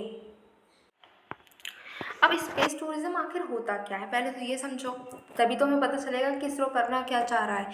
तो इसरो टूरिज्म क्या है? ये स्पेस ट्रैवल का एक सेगमेंट है जहाँ पर लोग स्पेस में घूमने जा रहे हैं, स्पेस में ट्रैवलिंग कर रहे हैं। क्यों? अपने रिक्रिएशन के लिए, अपने ऐसे खाली समय बिताने के लिए, या फिर किसी बिजनेस पर्पज़ के लिए। मतलब कि अपने मनोरंजन के लिए जा सकते हैं, थोड़ा समय बिताने के लिए जा सकते हैं, या फिर बिजनेस पर्पज़ के लिए अगर वो स्पेस में ट्रैवल कर रहे हैं शॉर्ट टाइम के लिए, इसको हम बोलते हैं स्पेस टूरिज्म। ठीक है, Blue Origin, Virgin Galactic, Elon Musk का जो स्पेस एक्स है, ये कुछ ऐसी कंपनीज हैं जो स्पेस टूरिज्म प्रोवाइड कर रही हैं और बहुत न्यूज़ में रही थी। अगर आप थोड़ा सा भी न्यूज़ को ट्रैक करते हैं तो आपको पता होगा। अच्छा, टाइप्स क्या हैं? तो ऑर्बिटल स्पेस टूरिज्म हो सकता है, सब ऑर्बिटल हो सकता है, और लूनर टूरिज्म भी हो सकता है। स्पेस टूरिस्ट कौन होते हैं, इनकी अगर हम डेफिनेशन की बात करें, ठीक है, तो कोई भी इंटरनेशनल स्पेस लॉ ने इसको डिफ़ाइन नहीं किया है कि स्पेस टूरिस्ट कौन होते हैं, ये किसी ने भी डिफ़ाइन नहीं किया है। अभी कुछ ट्रीटीज़ हुई हैं जिन्होंने बताया है कि कोई भी मैनकाइंड के लिए कोई पर्सनल, कोई आपका स्पेसक्राफ्ट इस तरीके से हमने बनाया है जो सिर्फ क्या कर रहा है, ह्यूमंस को स्पेस दिखाकर वापस ले आ रहा है, तो उसको हम बोलते हैं कि ये स्पेस टूरिज्म है।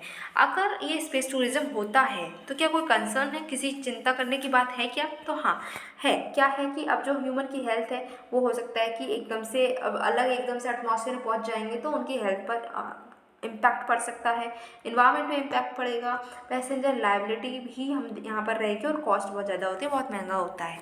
इन सबको समझने से पहले आप एक चीज़ समझो, एक चीज़ होती है करमन लाइन, अगर आपने सुना हो। ठीक है, करमन लाइन क्या होता है कि आपकी अर्थ के एटमॉस्फेयर में 100 किलोमीटर तक अगर आप चले जाते हैं ऊपर, ठीक है, तो वो आप पहुंच जाएंगे करमन लाइन पर। करमन लाइन को अगर आपने क्रॉस किया तो आप स्पेस में पहुंच जाएंगे। ठीक है, 2 तरीके के यहाँ पर टूरिज्म की बात की गई है, sub orbital and orbital. Altitude, ऊंचाई कितनी है? ऑर्बिटल में सिर्फ 100 किलोमीटर तक की ऊंचाई पर अगर आप पहुँच रहे हैं। देखो, सब ऑर्बिटल मतलब कि अगर आप सब ऑर्बिटल टूरिज्म कर रहे हैं तो 100 किलोमीटर की ऊंचाई तक जाएंगे तो आप सब ऑर्बिटल टूरिज्म करके चले आएंगे वापस।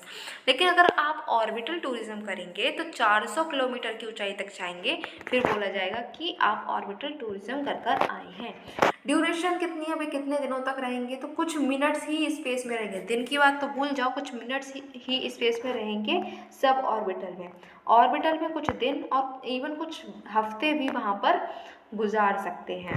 वेलोसिटी कितनी होती है, तो स्पीड थोड़ी कम होती है इसमें, ठीक है, और इसमें बहुत ज़्यादा स्पीड होती है। बस। नेक्स्ट टॉपिक है अपना ब्लैक होल, ठीक है। अब नेक्स्ट टॉपिक क्या है, ब्लैक होल। क्यों न्यूज़ में है, क्योंकि मिल्की वे हमारी गैलेक्सी है, इसके सेंटर पर जो ब्लैक होल है इसकी पहली बार एक पिक्चर ली गई है, ठीक है। पहली बार क्या हुआ है, किसी ब्लैक होल की पिक्चर ली गई है। किसकी ली गई है, मिल्की वे जो हमारी गैलेक्सी जहाँ हम रहते हैं उसके सेंटर पर जो ब्लैक होल है उसकी। अच्छा, न्यूज़ क्या है, तो पहला जो फोटोग्राफ है सैजिटेरियस ए स्टार का। सैजिटेरियस ए स्टार क्या है, ये सुपर मासिव ब्लैक होल है जो कि मिल्की वे के सेंटर में सिचुएटेड है। इसकी पहली फोटोग्राफ ली गई है। हमारा जो सुपर मैसिव ब्लैक होल है सैजिटेरियस ए स्टार, ठीक है, इसका पहला फोटोग्राफ जो है वो अभी रिवील हुआ है। किसने रिवील किया है, इवेंट होरिजॉन टेलीस्कोप के एस्ट्रोनॉमर्स से, ठीक है। ये आपके जो सैजिटेरियस ए स्टार है ये क्या है, एक सुपर मासिव ब्लैक होल है जो कि मिल्की वे में ही सिचुएटेड है, ठीक है। इवेंट होराइजन टेलीस्कोप क्या है, ये इंटरनेशनल कोलैबोरेशन है, बहुत सारी ऑब्जर्वेटरीज जो है इस पर मिलकर काम करती हैं। ब्लैक होल्स जो हैं, अलग अलग ब्लैक होल्स, उनकी इमेजेस को ये कैप्चर करते हैं, ठीक है। 2019 की अगर हम बात करें तो 2019 में हमारे जो एस्ट्रोनॉमर्स ने क्या किया था, पहली बार किसी ब्लैक होल की इमेज को कैप्चर किया था। किसमें, जो ब्लैक होल था उसका नाम था M87, और एक डिस्टेंट गैलेक्सी है, दूर की एक गैलेक्सी, उसमें एक ब्लैक होल था M87 जिसकी यहाँ पर इमेज को कैप्चर किया गया था। मैम बहुत देर से आप गैलेक्सी ब्लैक होल बताए तो जा रहे हो, बट मुझे तो यही नहीं पता भाई गैलेक्सी क्या होती है। तो चलो सबसे पहले हम यही देख लेते हैं कि आखिर ये गैलेक्सी है क्या। तो गैलेक्सी क्या होता है, बहुत बहुत बहुत बहुत सारे जो गैस है, डस्ट है, और billions and billions of stars जो है उन सबका एक कॉम्बिनेशन, उन सबका एक कलेक्शन जो होता है हमारे सोलर सिस्टम में, उसको हम गैलेक्सी बोलते हैं, ठीक है। हमारा जो सोलर सिस्टम है वो मिल्की वे गैलेक्सी का पार्ट है। तो बहुत सारी गैलेक्सी मतलब बहुत सारे सोलर सिस्टम भी हो सकते हैं हमारे पूरे यूनिवर्स में। गैलेक्सीज अलग अलग शेप, अलग अलग साइज़ की हो सकती हैं, स्पाइरल हो सकती हैं, इलेप्टिकल हो सकती हैं, और हो सकता है टेढ़ी मेढ़ी, जैसा मन हो वैसा वो बन सकती हैं। अच्छा, 2022 के अगर हम नोबेल प्राइज़ की बात करें जो फिज़िक्स में दिया गया है, तो वो शेयर हुआ है किसके साथ में, तो आधा जो है 1/2 फुट दिया गया है रोजर पेनरोज को, क्योंकि उन्होंने ब्लैक होल फॉर्मेशन की बात की गई थी। इन्होंने बताया कि ब्लैक होल फॉर्मेशन कैसे होता है, इसी वजह से इनको नोबेल प्राइज़ मिला। दूसरा दिया गया है गेंजेल और गेस को, एंड्रिया गेस को, क्योंकि उन्होंने एक सुपर मासिव कॉम्पैक्ट ऑब्जेक्ट की डिस्कवरी की थी। हमारे गैलेक्सी के सेंटर में उनको एक सुपर मासिव कॉम्पैक्ट ऑब्जेक्ट दिखा था, और जो ये सुपर मैसिव अभी जो ऑब्जेक्ट उन्होंने फाइंड किया था वो क्या है, वो सैजिटेरियस ए के पास में ही रीजन है। अब जो थ्योरी है, जनरल थ्योरी ऑफ रिलेटिविटी, ये किसने दी है, तो ये एल्बर्ट आइंस्टीन ने 1915 में ही दे दी गई थी। ये जो थ्योरी है ये थ्योरी ग्रेविटी की ही है, ठीक है। इसमें इन्होंने क्या बताया है, इसमें इन्होंने आइडिया दिया है कि इनविजिबल फोर्स है, एक ऐसा इनविजिबल फोर्स है जो एक दूसरे पर लगता है। हर एक ऑब्जेक्ट जो है दूसरे को अपनी ओर अट्रैक्ट कर रहा है, अपनी ओर खींच रहा है, और जिसका पावर ज़्यादा हो जाती है, जिसका फोर्स ज़्यादा हो जाएगा, वो दूसरे को अपने अंदर एब्जॉर्ब कर लेगा। ये इन्होंने थ्योरी दी थी, ठीक है। और इसी वजह से हमें पता चला कि अच्छा, जो आपका ब्लैक होल होता है उसमें बहुत ज़्यादा ग्रेविटी होती है और बहुत सारी चीज़ें अपने अंदर बिल्कुल समा जाती हैं, हर चीज़ इसके अंदर समा जाती हैं। तो वो इन्होंने इसी थ्योरी को हम एक्सप्लेन किया है, ब्लैक होल हमने इसी थ्योरी से समझा है। अच्छा, ये रहा ब्लैक होल, अगर आपको दिख रहा है ये ऐसे इस तरीके से रहा, और ये उसके सेंटर होता है। कोई भी चीज़ अगर इधर इधर इधर कहीं पर होती तो वो इसमें चली जाती है और वो गायब हो जाती है, फिर हमें कभी मिलती ही नहीं, ठीक है। अच्छा, ब्लैक होल जो है, ब्लैक होल की अगर हम बात करें तो ब्लैक होल में इतनी ज़्यादा ग्रेविटी होती है कि इससे लाइट भी पास नहीं होती। लाइट भी अगर इसमें चली जाती है तो वो गुम हो जाती है और बाहर नहीं आ पाती। तो हम क्या चीज़ हैं। अच्छा, ब्लैक होल्स क्या है, इसको और समझते हैं।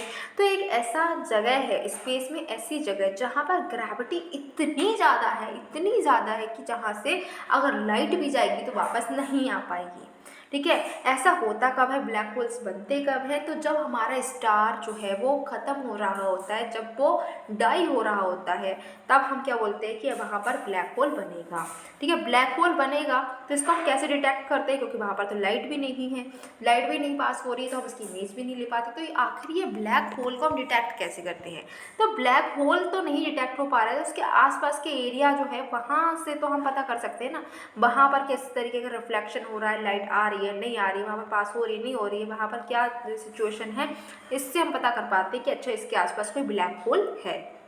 अच्छा, ब्लैक होल क्यों पड़ रहा है भाई, इतनी खतरनाक सी चीज़ दिख रही है हमें कि भाई उससे तो लाइट भी पास नहीं हो रही है, पानी पास नहीं होगा, हवा पास नहीं हो रही है, तो हम कैसे पास हो सकते हैं, अगर उसके आसपास हम पहुंच भी गए तो वापस नहीं आ पाएंगे कभी।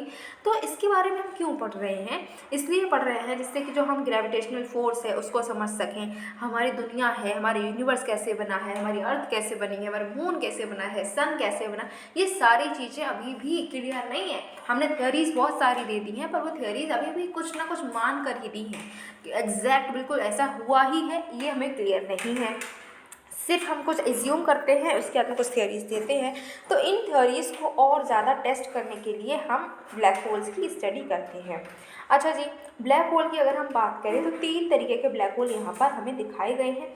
एक है tiny black hole, second one is stellar black hole and the third one is supermassive black hole. ठीक है, जो टाइनी ब्लैक होल है ये इतने छोटे होते हैं जितना एक एटम, लेकिन इनका मास एक माउंटेन के बराबर होता है। मतलब एक एटम के बराबर ये छोटे हैं, पर इसका मास एक माउंटेन के बराबर है।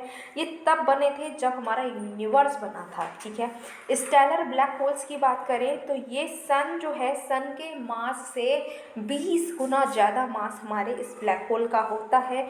ये तब बनते हैं जब क्या होता है कि बड़ा स्टार जो है वो कोलैप्स हो जाए। ठीक है, बड़े स्टार का सेंटर जो है वो कोलैप्स हो जाता है, तब ये स्टेलर ब्लैक होल्स बनते हैं और इसकी वजह से सुपरनोवा होता है। अच्छा, अगर हम बात करते हैं सुपर मासिव ब्लैक होल्स की, तो ये 1 मिलियन अगर सन एक साथ आ जाते हैं, हमारे जो सूरज है वो 1 मिलियन ऐसे ही सूरज और सारे आ जाएं, उनका मिलाकर जो मास होगा वो सिंगल एक सुपर मासिव ब्लैक होल का मास होता है। ये कब बनते हैं, जब हमारा गैलेक्सी बनता है। तो गैलेक्सी जब बनी थी उसी टाइम पर ही गैलेक्सी के अंदर ये बन जाते हैं। नेक्स्ट जो रिलेटेड न्यूज़ है वो है टाइडल डिसरप्शंस इवेंट्स। 2018 में हमारे जो साइंटिस्ट हैं उन्होंने एक ब्लैक होल को ऑब्जर्व किया था कि एक जो ब्लैक होल है वो स्टार को तोड़ रहा है। ठीक है, एक ब्लैक होल एक स्टार के इतने पास पहुंच गया, या फिर बोल सकते हैं कि एक स्टार ब्लैक होल के इतने पास पहुंच गया कि उस ब्लैक होल ने उस स्टार को तोड़ फोड़ दिया, बिल्कुल उसको चीर फाड़ दिया। ठीक है, अच्छा जी, तो ये टाइडल डिस्ट्रप्शन इवेंट्स क्या होते हैं, ये एक ऐसा इवेंट होता है जहाँ पर ब्लैक होल जो है एक स्टार के चिथड़े उड़ा देता है, बिल्कुल ये समझ लो। ठीक है, एक स्टार अगर ब्लैक होल के पास पहुँच गया तो क्या होता है, उस स्टार के चिथड़े चिथड़े उड़ा देगा। इसको हम बोलते हैं टाइडल डिस्ट्रप्शन इवेंट्स। ठीक है, जब एक स्टार है वो चलते फिरते घूमते घामते किसी ब्लैक होल के पास पहुँच जाता है, तो वो ग्रेविटेशनल फोर्स इस तरीके से लगाता है कि स्टार जो है वो टूट फूट जाता है, वो बिल्कुल इस तरीके से फैल जाता है, बिल्कुल उसके अंदर पर मटेरियल है वो ऐसे फैलने लगता है इस तरीके से। ठीक है, इसको हम बोलते हैं स्पैगेटिफाई स्टार।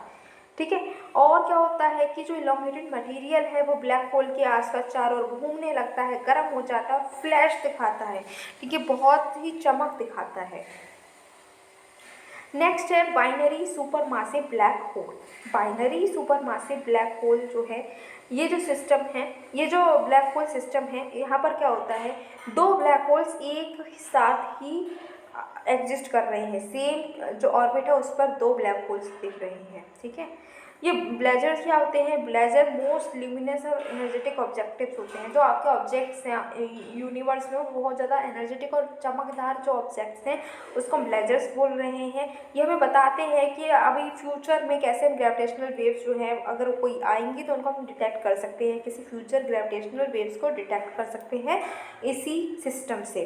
ठीक है, अब ये क्या है, यहाँ पर ग्रेविटेशनल वेव्स होती क्या है, तो स्पेस में क्या होती है, ऐसे ऐसे ऐसे थोड़े से रिपल्स दिखाती हैं। ये जो रिपल्स की फॉर्म में ये ट्रेवल करती हैं और बहुत ज़्यादा वॉयलेंट और एनर्जेटिक प्रोसेस भी हो सकती हैं, ये ही ग्रेविटेशनल वेव्स। ठीक है, ये जो इफेक्ट है इसको पहली बार प्रिडिक्ट किया था आइंस्टीन की जनरल थ्योरी ऑफ रिलेटिविटी से प्रिडिक्ट की गई थी, और पहली बार ग्रेविटेशनल जो आपके वेव्स हैं इसको डिटेक्ट किया है 2015 में। ठीक है, अब ग्रेविटेशनल वेव्स जो हैं कब क्रिएट होंगी, कब बन जाएंगी, ये समझो। तो कोई भी स्टार है वो एकदम से फट जा रहा है, सुपरनोवा बन गया, वो एकदम से एक्सप्लोड हो गया, तब उसकी एक्सप्लोजन से क्या होता है, ग्रेविटेशनल वेव्स बन जाते हैं। यहाँ पर कोई सारे से फूट गया तो इसके आसपास क्या होगा, वेव्स क्रिएट हो जाएंगी। ठीक है, नेक्स्ट होता है दो बड़े बड़े स्टार जो हैं आपस में मिल जाएं, ठीक है, एक दूसरे के ऑर्बिट करने लगें, तब बन सकती है। ऑब्जेक्ट्स जो बहुत हाई स्पीड में मूव करें तो भी बन सकती है, या फिर दो ब्लैक होल्स हैं वो मर्ज हो जाएं एक साथ तो भी हमें ग्रेविटेशनल वेव्स देखने को मिलेंगी। नेक्स्ट हमारा टॉपिक है डार्क मैटर। अब हम क्या पढ़ने वाले हैं भाई, डार्क मैटर के बारे में पढ़ने वाले हैं। अच्छा, न्यूज़ क्या है, तो न्यूज़ ये है कि जो हमारा LZ डिटेक्टर है यूएस में, उसने क्या किया है, उसने उस पर एक टेस्ट हुआ था। ठीक है, टेस्ट हुआ है तो उन्होंने क्या दिखाया, उन्होंने दिखाया है डार्क मैटर डिटेक्टर जो है बहुत ही ज़्यादा most sensitive dark matter detector है। इन्होंने क्या बताया है, यूएस में बहुत सारे टेस्ट हो रहे थे, तो एक टेस्ट हुआ जिसमें इन्होंने कहा कि डार्क मैटर डिटेक्टर को टेस्ट किया गया था कि दुनिया भर में अलग अलग डार्क मैटर डिटेक्टर है, इनमें से सबसे ज़्यादा पावरफुल कौन सा है। तो इस टेस्ट में बताया गया कि जो LZ डिटेक्टर है ये दुनिया भर का सबसे ज़्यादा मोस्ट सेंसिटिव डार्क मैटर जो अब तक क्रिएट हुआ है। ठीक है, अब जो LZ डिटेक्टर है जो अभी तक का सबसे ज़्यादा सेंसिटिव डार्क मैटर डिटेक्टर अभी डिक्लेयर हुआ है, तो आखिर ये कौन सा डिटेक्टर है ये देखते हैं। तो इसको डिज़ाइन किया गया है अंडरग्राउंड, पहले तो ये दुनिया में कहाँ पर है, ये पूरी दुनिया में ऊपर नहीं दिखने को मिलेगा, ये अंडरग्राउंड बनाया गया है जिससे कि डार्क मैटर को हम क्या कर सकते हैं, कैप्चर कर सकते हैं इसकी हेल्प से। कैसे कैप्चर करेंगे, वीकली इंटरेक्टिंग मासिव पार्टिकल्स के फॉर्म में हम डार्क मैटर को कैप्चर करेंगे LZ डिटेक्टर की हेल्प से। ये अंडरग्राउंड है, इसमें एक बहुत बड़ा सा टाइटेनियम टैंक है जिसमें प्योर लिक्विड जीनॉन जो गैस है उसको हमने लिक्विड फॉर्म में एक्सट्रीमली प्योर लिक्विड जीनॉन को फिल कर दिया है। और ये कहाँ पर है, इसका सेंटर कहाँ पर है, सेंटर है जो दुनिया पूरी अर्थ का सबसे प्योरेस्ट प्लेस है, वहाँ पर LZ डिटेक्टर का सेंटर है। इसको किसने बनाया है, तो इसको US, UK, पोर्तुगल और कोरिया ने मिलकर बनाया है। अच्छा, अगर हम विजिबल मैटर की बात करें, अबाउट डार्क मैटर, तो डार्क मैटर में बात करते हैं। तो डार्क मैटर की अगर हम बात करें तो सबसे पहले देखते हैं विजिबल यूनिवर्स को। तो विजिबल यूनिवर्स क्या है कि वो जो भी चीज़ें हमें दिख रही हैं, जैसे हमें अर्थ दिखता है, सन दिख रहा है, दूसरे स्टार्स दिख रहे हैं, गैलेक्सीज दिख रहे हैं जो कि प्रोटॉन, न्यूट्रॉन, इलेक्ट्रॉन से बने हुए हैं, तो ये सब जो हमें दिख रहा है उसको हम विजिबल यूनिवर्स कहते हैं। बट आपको पता होना चाहिए जो हमें दिख रहा है ना, जो विजिबल यूनिवर्स है वो सिर्फ पूरी यूनिवर्स का सिर्फ 5% ही है। ठीक है, 5% से भी कम है। बाकी जो आपका यूनिवर्स है वो डार्क मैटर और डार्क एनर्जी से बना हुआ है। ठीक है, डार्क एनर्जी क्या है, डार्क एनर्जी एक मिस्टीरियस फोर्स है जिसकी वजह से एक्सपेंशन हो रहा है। और डार्क मैटर क्या है वो भी हम आगे की स्लाइड में देखेंगे। पहले आप इतना समझो कि हमारी जो पूरी अर्थ है, ठीक है, उसमें क्या है कि हमें जो दिख रहा है विजिबल यूनिवर्स है, जो हम पूरे यूनिवर्स की अगर बात करें ना केवल अर्थ, तो यूनिवर्स में जो कुछ भी हमें दिख रहा है वो सिर्फ 5% है। 70% डार्क एनर्जी है और 25% डार्क मैटर है। डार्क एनर्जी की बात करें तो वो एक्सपेंशन करने में हेल्प करता है, वो एक्सपेंशन कर रहा है। बल्कि अगर हम बात करें डार्क मैटर की तो ये इलेक्ट्रोमैग्नेटिक फोर्स के साथ में इंटरेक्ट नहीं करता, इसीलिए यहाँ पर इसको स्पॉट करना बहुत ही एक्सट्रीमली हार्ड है, हम नहीं देख पाते डार्क मैटर को, क्योंकि यहाँ पर कोई भी लाइट पास नहीं हो रही है, लाइट को एब्जॉर्ब भी नहीं करता है, लाइट को एमिट भी नहीं कर रहा है, रिफ्लेक्ट भी नहीं करता है। तो हम ये कैसे देखते हैं कि जो विजिबल ऑब्जेक्ट्स पर क्या असर पड़ रहा है, इसका इफेक्ट क्या पड़ रहा है, उसकी मदद से साइंटिस्ट पता लगाते हैं डार्क मैटर के बारे में। ऐसा माना जाता है कि डार्क मैटर क्या है, जो गैलेक्सी को एक्स्ट्रा मास मिल रहा है, एक्स्ट्रा ग्रेविटी मिल रही है, गैलेक्सी को एकदम से सटीक बने रहने के लिए, तो वो सब जो है ये एक्स्ट्रा मास, एक्स्ट्रा एनर्जी, ये सब कौन प्रोवाइड कर रहा है? डार्क मैटर प्रोवाइड कर रहा है। ठीक है, डार्क एनर्जी क्या है? देखो हमने ये चीज़ मानी है, यही माना जाता है कि यूनिवर्स हमारा अभी भी एक्सपेंड कर रहा है, बिग बैंग के बाद में भी यूनिवर्स एक्सपेंड कर रहा है। तो क्वेश्चन ये अराइज हुआ कि ये भाई कैसे एक्सपेंड कर रहा है, कैसे यूनिवर्स हमारा बढ़ता जा रहा है? तो ये बढ़ रहा है डार्क एनर्जी की वजह से, ये बताया गया। इसका एविडेंस किसने दिया है? तो पहली बार 1917 में एल्बर्ट आइंस्टीन ने डार्क एनर्जी के बारे में बताया था, लेकिन बाद में इसको फिर रिजेक्ट कर दिया गया था। लेकिन डायरेक्ट एविडेंस जो है इसका मिला है 1998 में। ठीक है, अब ये डार्क मैटर की स्टडी आखिर क्यों इम्पोर्टेंट है, क्यों हम इसके पीछे पड़े, कभी डिटेक्टर बना रहे हैं, कभी स्टडी कर रहे हैं, क्यों कर रहे हैं? क्योंकि इससे हमें एक चीज़ पता चलेगी कि जो स्टार्स हैं वो गैलेक्सी में कैसे मूव कर रहे हैं। ठीक है, स्टार्स गैलेक्सी में मूव करते जाते हैं, तो क्यों मूव कर रहे हैं, कैसे मूव कर रहे हैं, ये पता चलेगा। सेकंड थिंग कि यूनिवर्स कैसे इवॉल्व हुआ है, ये पता चलेगा। और अभी भी ये क्या यूनिवर्स ओपन है, क्लोज है, फ्लैट है, कैसा है, ये भी पता चल सकता है। नेक्स्ट टॉपिक क्या है कि अर्थ जो है, अर्थ का सबसे छोटा दिन जो है वो रिकॉर्ड हुआ है। एक रिपोर्ट आई है, तो उन्होंने बताया कि 29 जुलाई 2022 जो था वो अर्थ का सबसे शॉर्टेस्ट डे था। ठीक है, क्योंकि जो हमारी अर्थ है उसने पूरा स्पिन 1.59 मिली सेकेंड कम, 24 घंटे का वैसे तो टाइम है, एक 24 घंटे में 1.59 मिली सेकेंड कम टाइम में ही अर्थ ने पूरा रोटेशन कर लिया था। इसी वजह से माना जा रहा है कि 29 जुलाई 2022 सबसे शॉर्टेस्ट डे अर्थ का है। अच्छा, अर्थ की स्पिन और रोटेशन की अगर हम बात करें तो अब आखिर स्पीड बढ़ क्यों गई? क्योंकि हमें पता है ना कि स्पीड बढ़ेगी तो टाइम कम लगेगा, तो आखिर स्पीड क्यों बढ़ी है अर्थ की? तो अभी यहाँ पर क्या हो रहा है कि कोर के इनर और आउटर लेयर्स जो हैं कोर के, उसमें कुछ चेंजेस आ रहे हैं, ओशन में चेंजेस आ रहे हैं, टाइड्स आ रहे हैं, क्लाइमेट भी चेंज हो रहा है। इसी वजह से माना जा रहा है कि हो सकता है कि अर्थ की स्पीड बढ़ गई हो। अच्छा, अर्थ के स्पिन डायनेमिक्स को देखें तो अर्थ जो है वो अपने आपस में ऐसे जो स्पिन हो रही है, घूम रही है अपनी जगह पर, उसकी स्पीड कम होती जा रही है। लेकिन पहले तो ये कम हुई थी, लेकिन अभी कुछ सालों में हम देख रहे हैं कि इसकी स्पीड अपनी जगह पर घूमने की भी बढ़ गई है।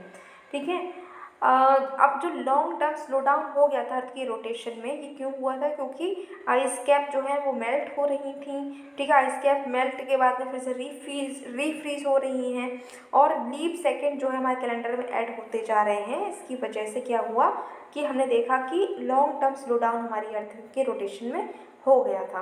अच्छा, लीप सेकेंड क्या है? ये पहली बार 1972 में इंट्रोड्यूस हुआ है। किसने किया था? International earth rotation and reference system service ने इसको इंट्रोड्यूस किया था। अच्छा, एक और बात आई है सामने, क्या है? Chandler bubble. ये क्या है? तो अर्थ की जो स्पिन है, जो अर्थ अपनी एक्सेस पर ऐसे रोटेट कर रही, तो घूमती हुई जाती है ना, वो तो खुद में भी घूम रही है, यहाँ भी घूम रही है। तो जो ये अर्थ रोटेट कर रही है, इसमें जो चेंज आता है, ठीक है, इसने बताया है कि अर्थ अपनी स्पिन अपनी जगह पर स्पिन कर रही है, तो ऐसे ऐसे थोड़ा हिल भी जाती है, उसको हम बबल बोलते हैं, जो अर्थ जो थोड़ा सा हिल जाती है। ठीक है, अब है निगेटिव लीप सेकेंड्स। अगर अर्थ जो है इंक्रीजिंग रेट से ऐसे ही रोटेट करती रही, तो नेगेटिव लीप सेकेंड को इंट्रोड्यूस करने की ज़रूरत पड़ेगी, ऐसा माना जा रहा है। एटॉमिक क्लॉक्स जो हैं वो बनाई गई हैं, जिससे कि एक सेकेंड कितना लंबा होगा इसको मापने के लिए एटॉमिक क्लॉक्स को बनाया गया है।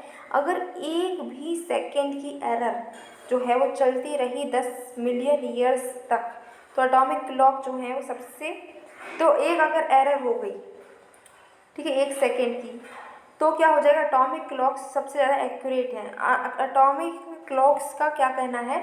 ये माना जाता है कि एटॉमिक क्लॉक्स जो हैं 100 मिलियन ईयर्स में सिर्फ एक सेकेंड की गलती कर सकती हैं, उससे ज़्यादा गलती नहीं करेंगे। ये इतनी ज़्यादा एक्यूरेट हैं। ठीक है, अब जो नेगेटिव लीप सेकेंड है जिसको इंट्रोड्यूस करने की बात की गई है, तो अगर इसको इंट्रोड्यूस कर भी दिया जाता है तो क्या क्या इश्यूज आएंगे? सबसे पहली बात कि कन्फ्यूजन बढ़ेगी। स्मार्टफोन्स में, कंप्यूटर्स में, कम्युनिकेशन सिस्टम, सब जगह कन्फ्यूजन ही कन्फ्यूजन है, हो जाएगा। अच्छा, नेक्स्ट टॉपिक क्या है कि स्पेस ऑर्गेनाइजेशंस और इससे रिलेटेड क्या क्या डेवलपमेंट्स हुए हैं। तो सबसे पहले बात करेंगे हम नासा की। तो नासा का डार्ट मिशन न्यूज़ में रहा। अभी क्या हुआ है कि नासा ने डार्ट मिशन जो है उसको उसने इन्होंने क्या किया, लॉन्च किया था डार्ट मिशन अपना, जिसमें डिडमोस और मूनलाइट जो है उसका यूज़ किया गया था। उसके लिए इन्होंने ये डार्ट मिशन लेकर आए थे। इसमें क्या हो रहा था कि देखो, ये क्या कह रहे थे कि कोई आपका क्या हो रहा है कि एस्ट्रॉइड है, ठीक है, 2 एस्ट्रॉइड थे, डिडमोस एंड मूनलाइट। तो 2 एस्ट्रॉइड्स हैं, ये डायमॉर्फ्स एंड डिडमोस, इनका यहाँ इन्होंने बताया कि इनकी ये क्या करना चाह रहे थे, ऑर्बिट को चेंज करना चाह रहे थे। ये क्या कर देते थे, ये ऑर्बिट को चेंज कर देते थे। जैसे कि ये आपका एक ये और रहा आपका, एक ये रहा, ये 2 आपके क्या हैं, 2 आपके एस्ट्रॉइड हैं। तो यहाँ पर ये क्या कर रहे थे, डिफ्लेक्ट कर दे रहे हैं एस्ट्रॉइड को। एस्ट्रॉइड ऐसे ये मूव कर रहा था, ये इसके रेड वाली इसकी ऑर्बिट थी, लेकिन इस डार्ट मिशन में क्या हुआ कि इसको इम्पैक्ट किया गया, ठीक है। इसने क्या किया, इसको ब्लू वाली पे पहुंचा दिया, ब्लू ऑर्बिट पे पहुंचा दिया। यही काम इसका है, ठीक है। इसको इसकी ऑर्बिट चेंज कर दे रहे हैं ये। अब ये आखिर ये भी समझ लो लगे हाथों कि ये आखिर क्यों हम ये इतने काम कर रहे हैं कि भाई हमने डार्ट मिशन लिया है कि अब ऐसा करो कि लाल वाली पे मत घूमो, ब्लू वाली पे घूमो। क्यों कर रहे हैं ये, इसलिए किया गया है कि अगर कोई एस्ट्रॉइड फ्यूचर में हमारी अर्थ पर आता है तो हम, अब वो इस तरीके से आ रहा है, तो हम इस मिशन के जरिए क्या कर सकते हैं, उसको दूसरी जगह पर पहुंचा देंगे, दूसरे उसका रास्ता चेंज कर सकते हैं। जैसे अभी हमने इसमें रेड की जगह पर ब्लू कर दिया और उसका रास्ता चेंज हो गया। ऐसे ही जब कोई भी एस्ट्रॉइड हमारी अर्थ पर आ रहा होगा तो हम कहेंगे नहीं भैया तुम इधर मत आओ, तुम ऐसे मुड़ जाओ, तुम ऐसे मुड़ जाओ, बस हमारी अर्थ से दूर रहो। तो ऐसा हम कर सकते हैं, तो हमारी जो अर्थ है वो कई सारे डिजास्टर से बच पाएगी। इसके लिए ये हम लेकर आए हैं। अच्छा, नेक्स्ट क्या है, नेक्स्ट है हमारा इसरो। इसरो क्यों न्यूज़ में है, तो पहला है हाइब्रिड प्रोपल्जन सिस्टम। अभी हुआ ये है कि इसरो ने एक हाइब्रिड प्रोपल्जन सिस्टम को बनाया है कि आने वाले जो इसके लॉन्च व्हीकल्स हैं उसमें क्या होगा, हाइब्रिड प्रोपल्जन सिस्टम का यूज़ किया जाएगा, ठीक है। अब इसमें क्या यूज़ हो रहा है, तो इसमें हाइड्रोक्साइल टर्मिनेटेड पॉलीब्यूटेडीन, इसको यूज़ किया जा रहा है फ्यूल के तरीके से, और लिक्विड ऑक्सीजन को ऑक्सीडाइजर के तरीके से यूज़ किया जाएगा। जैसे सॉलिड सॉलिड होता है, लिक्विड लिक्विड कॉम्बिनेशन होते हैं, इसमें क्या होगा, इसमें सॉलिड और लिक्विड दोनों का कॉम्बिनेशन किया गया है। फ्यूल सॉलिड है और ऑक्सीडाइजर लिक्विड है, इसीलिए इसका नाम हाइब्रिड है, ठीक है। अब इसका हम यूज़ करते हैं, लिक्विड का अगर यूज़ करते हैं तो इससे थ्रॉटलिंग हो सकती है, और फ्लो रेट जो है आपका वो उस पर कंट्रोल हम कर सकते हैं, जिससे कि हम रीस्टार्ट की कैपेबिलिटी को इनेबल कर पाएंगे। बहुत ज़्यादा एफिशिएंट है, ग्रीनर है, और इसको हैंडल करना भी सेफ है। तो हाइब्रिड प्रोपल्जन सिस्टम बनाया है इसरो ने। सेकेंड न्यूज़ है कि सक्सेसफुल टेस्ट हुआ है HS-200 बूस्टर का गगनयान प्रोग्राम के लिए। ये दुनिया भर का सेकेंड लार्जेस्ट ऑपरेशनल बूस्टर है जो कि सॉलिड प्रोपेलेंट्स का यूज़ कर रहा है। ह्यूमन रेटेड वर्जन है S-200 रॉकेट बूस्टर का, जो कि geosynchronous satellite launch vehicle MK3 में यूज़ हुआ है, जिसको हम LVM-3 भी बोलते हैं।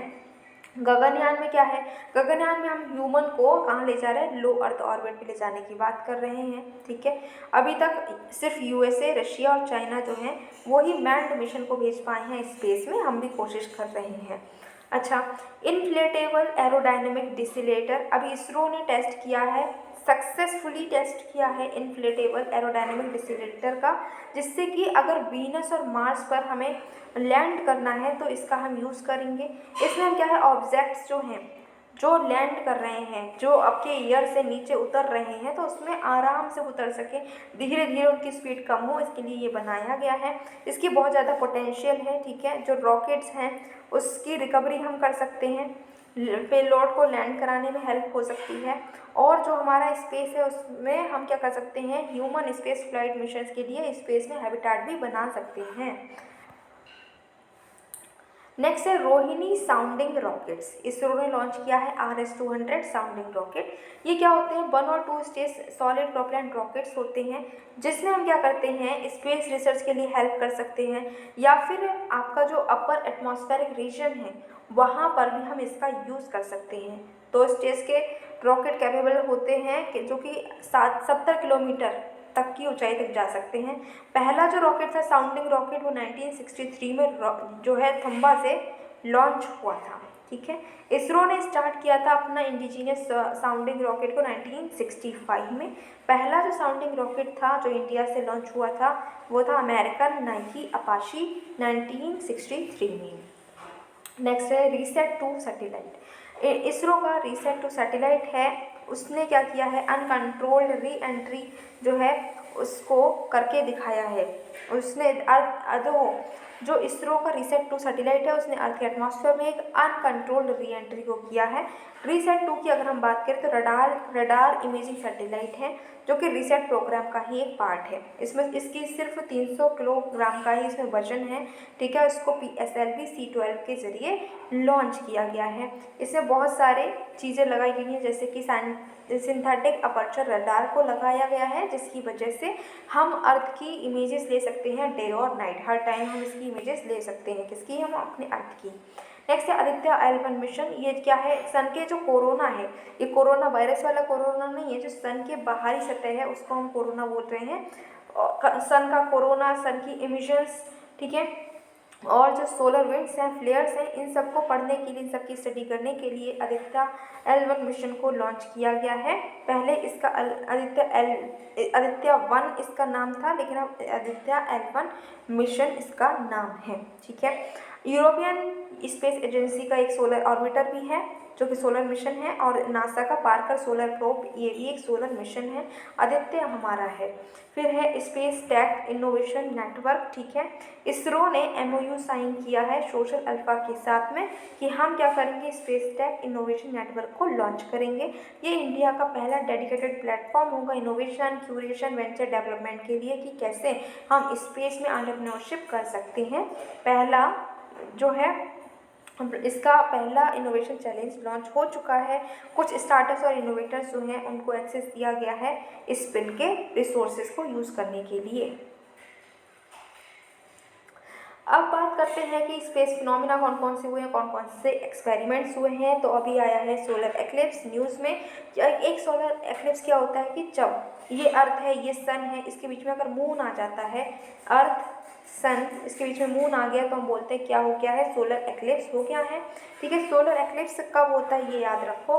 तो सोलर एक्लिप्स केवल न्यू मून के फेज में ही हो सकता है। कब हो सकता है? केवल न्यू मून के फेज में ही हो सकता है। अलग अलग तरीके के सोलर एक्लिप्स होते हैं, जैसे total, partial, annular and hybrid solar eclipse. फिर है ब्लड मून। ब्लड मून, क्या मून में ब्लड आ जाता है? कौन सा ये ब्लड मून है? तो ब्लड मून जो है वो कुछ पार्ट्स में हमें देखने को मिला है इंडिया के। ब्लड मून को हम टोटल ल्यूनर एक्लिप्स भी बोलते हैं। ये क्या है कि जब मून जो है अर्थ के डार्केस्ट, अर्थ के जो हो, जब मून जो है अर्थ की शेडो के डार्केस्ट पार्ट जो है उससे अकर होता है, उससे पास हो रहा होता है, तो हम इसको अम्ब्रा बोलते हैं। अर्थ की जो शेडो है, ठीक है, जो सबसे उसका अर्थ की शेडो का डार्केस्ट पार्ट है जिसको हम अम्ब्रा बोल रहे हैं, उससे अगर मून पास हो रहा है, क्योंकि मून तो अर्थ के चारों ओर घूम रहा है, तो इससे पास हो रहा है जो डार्केस्ट शेडो है, तब हम क्या बोलते हैं कि यहाँ पर ब्लड मून है, ठीक है। ब्लड मून क्यों बोल देते हैं? क्योंकि ये लाल लाल हमको देखने को मिलता है। वैसे हमें देखने को मिलते हैं अलग अलग तरीके के मून जो लूनर एक्लिप्स है, जैसे कि पार्शियल और पेनिम्ब्रल लूनर एक्लिप्स। नेक्स्ट है जियोमैग्नेटिक स्टॉर्म। तो अभी हुआ ये है कि जो national oceanic and atmospheric administration है, इन्होंने 2 जियोमैग्नेटिक स्टॉर्म वॉचेस को लॉन्च किया है। ये जो जियोमैग्नेटिक स्टॉर्म वॉचेस हैं, ये क्या है? जियोमैग्नेटिक स्टॉर्म क्या है? तो ये जो अर्थ का मैग्नेटोस्फीयर है उसमें अगर कोई डिस्टर्बेंस देखने को मिलता है, उसको हम बोलते हैं कि जियोमैग्नेटिक स्टॉर्म आ गया है, ठीक है। अगर कोरल मास इजेक्शंस कोलाइड होती हैं अर्थ से, तो इसकी वजह से ही ये जियोमैग्नेटिक स्टॉर्म्स आती हैं। कोरोनल होल्स की अगर हम बात करें तो जो नासा का सोलर डायनेमिक्स ऑब्जर्वेटरी है, इसने क्या किया है, इसने कोरोनल होल्स को ऑब्जर्व किया है यूवी लाइट में, ठीक है। यूवी लाइट में कोरोनल होल्स को देखा गया है नासा के सोलर डायनेमिक्स ऑब्जर्वेटरी ने। अब कोरोनल होल्स की अगर हम बात करें तो कोरोनल होल्स क्या है? ऐसे रीजन है सन के सरफेस पर जहाँ पर फास्ट सोलर विंड्स जो हैं एकदम से निकल कर आती हैं स्पेस में, ठीक है। इनमें थोड़ा सा ही सोलर मटेरियल होता है जिनका टेम्परेचर कम होता है, इसीलिए थोड़े से डार्क ये दिखते हैं, ठीक है। और ये यूनिक फिनोमिना नहीं है, ये लगभग हर 11 साल में हो ही जाता है। इसकी वजह से सोलर स्टॉर्म आता है और बहुत सारी सोलर विंड्स जो हैं वो रिलीज होती हैं। सन स्पॉट्स की बात करें तो एक सन स्पॉट है AR3038, ये अपनी साइज़ का दुगना हो गया 24 घंटे के अंदर। सन स्पॉट ऐसे एरिया होते हैं जो डार्क हमें दिखते हैं सन की सरफेस पर। ये डार्क इसलिए होते हैं क्योंकि ये सन की पूरी सरफेस पर थोड़े से ठंडे होते हैं और सरफेस के मुताबिक थोड़े ठंडे होते हैं।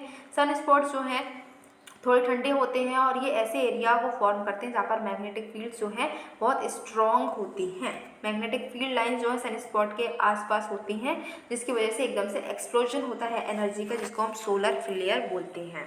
फिर है फास्ट रेडियो बर्स्ट। तो एस्ट्रोनॉमर्स ने एक फास्ट रेडियो बर्स्ट को एब्जॉर्ब किया है, जिसकी कैरेक्टरिस्टिक जो है अभी तक के जितने भी रिकॉर्ड किए थे फास्ट रेडियो बर्स्ट उनसे काफ़ी अलग थी। फास्ट रेडियो बर्स्ट जो है बहुत ही ब्राइट, एकदम से ब्राइट बर्स्ट होती हैं रेडियो वेव्स की, जिनकी ड्यूरेशन बस कुछ मिली सेकेंड की होती है। फिर है गामा रे बर्स्ट। ये अपनी तरीके का डिटेक्शन है जहाँ पर एस्ट्रोनॉमर ने बताया कि बाइनरी मर्जर हो चुका है लॉन्ग गामा रे बर्स्ट का, ठीक है। एक क्लोनोवा इमेजन के साथ में इनका क्या हो गया है, मर्जर हो गया है। अच्छा जी, क्लोनोवा जो होता है वो कब होता है, जब दो कॉम्पैक्ट ऑब्जेक्ट्स जो हैं वो कोलाइड हो जाते हैं, तब क्लोनोवा आपका होता है। गामा रे बर्स्ट जो है इसमें बहुत सारी एनर्जी एकदम से रिलीज होती है, बहुत ज़्यादा पावरफुल होते हैं ये, ठीक है। बिग बैंग जो है उसके बाद में अगर उसके बाद कोई सबसे बड़ा अगर एक्सप्लोजन हुआ है पावरफुल तो ये गामा रे बर्स्ट ही होते हैं। बहुत ही कम समय के लिए होते हैं लेकिन बहुत इंटेंस होते हैं। इतनी एनर्जी इसमें निकलती है जितनी कि सन 10 बिलियन ईयर में अपनी एनर्जी को निकालेगा उतनी इसी में निकल आती है एक ही बार में। फिर है बीटल गैस। बीटल गैस क्या है, तो एक ब्राइट सन सुपर जाइंट है, ठीक है। On the shoulder of Orion, Orion के शोल्डर पे ये क्या है, एक ब्राइट सन सुपर जाइंट है। ये रेड जाइंट है। वो रेड जाइंट क्या होता है, जब सन अपना मर रहा होता है, सन अपनी लास्ट स्टेज पर होता है, तब वो बन जाता है रेड जाइंट, ठीक है। बीटल गैस स्टार की बात करें तो ये और ज़्यादा फेंट हो चुका है ऐसा बोला जा रहा है, ठीक है।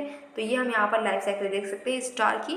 बट यहाँ पर पढ़ने से अच्छा मैं आपको सजेस्ट करूँगी कि आप NCERT को पढ़ें ज्योग्राफी की, क्योंकि इससे समझ नहीं आएगा, आपको और डिटेल जानने की ज़रूरत होगी स्टार की लाइफ साइकिल को जानने के लिए।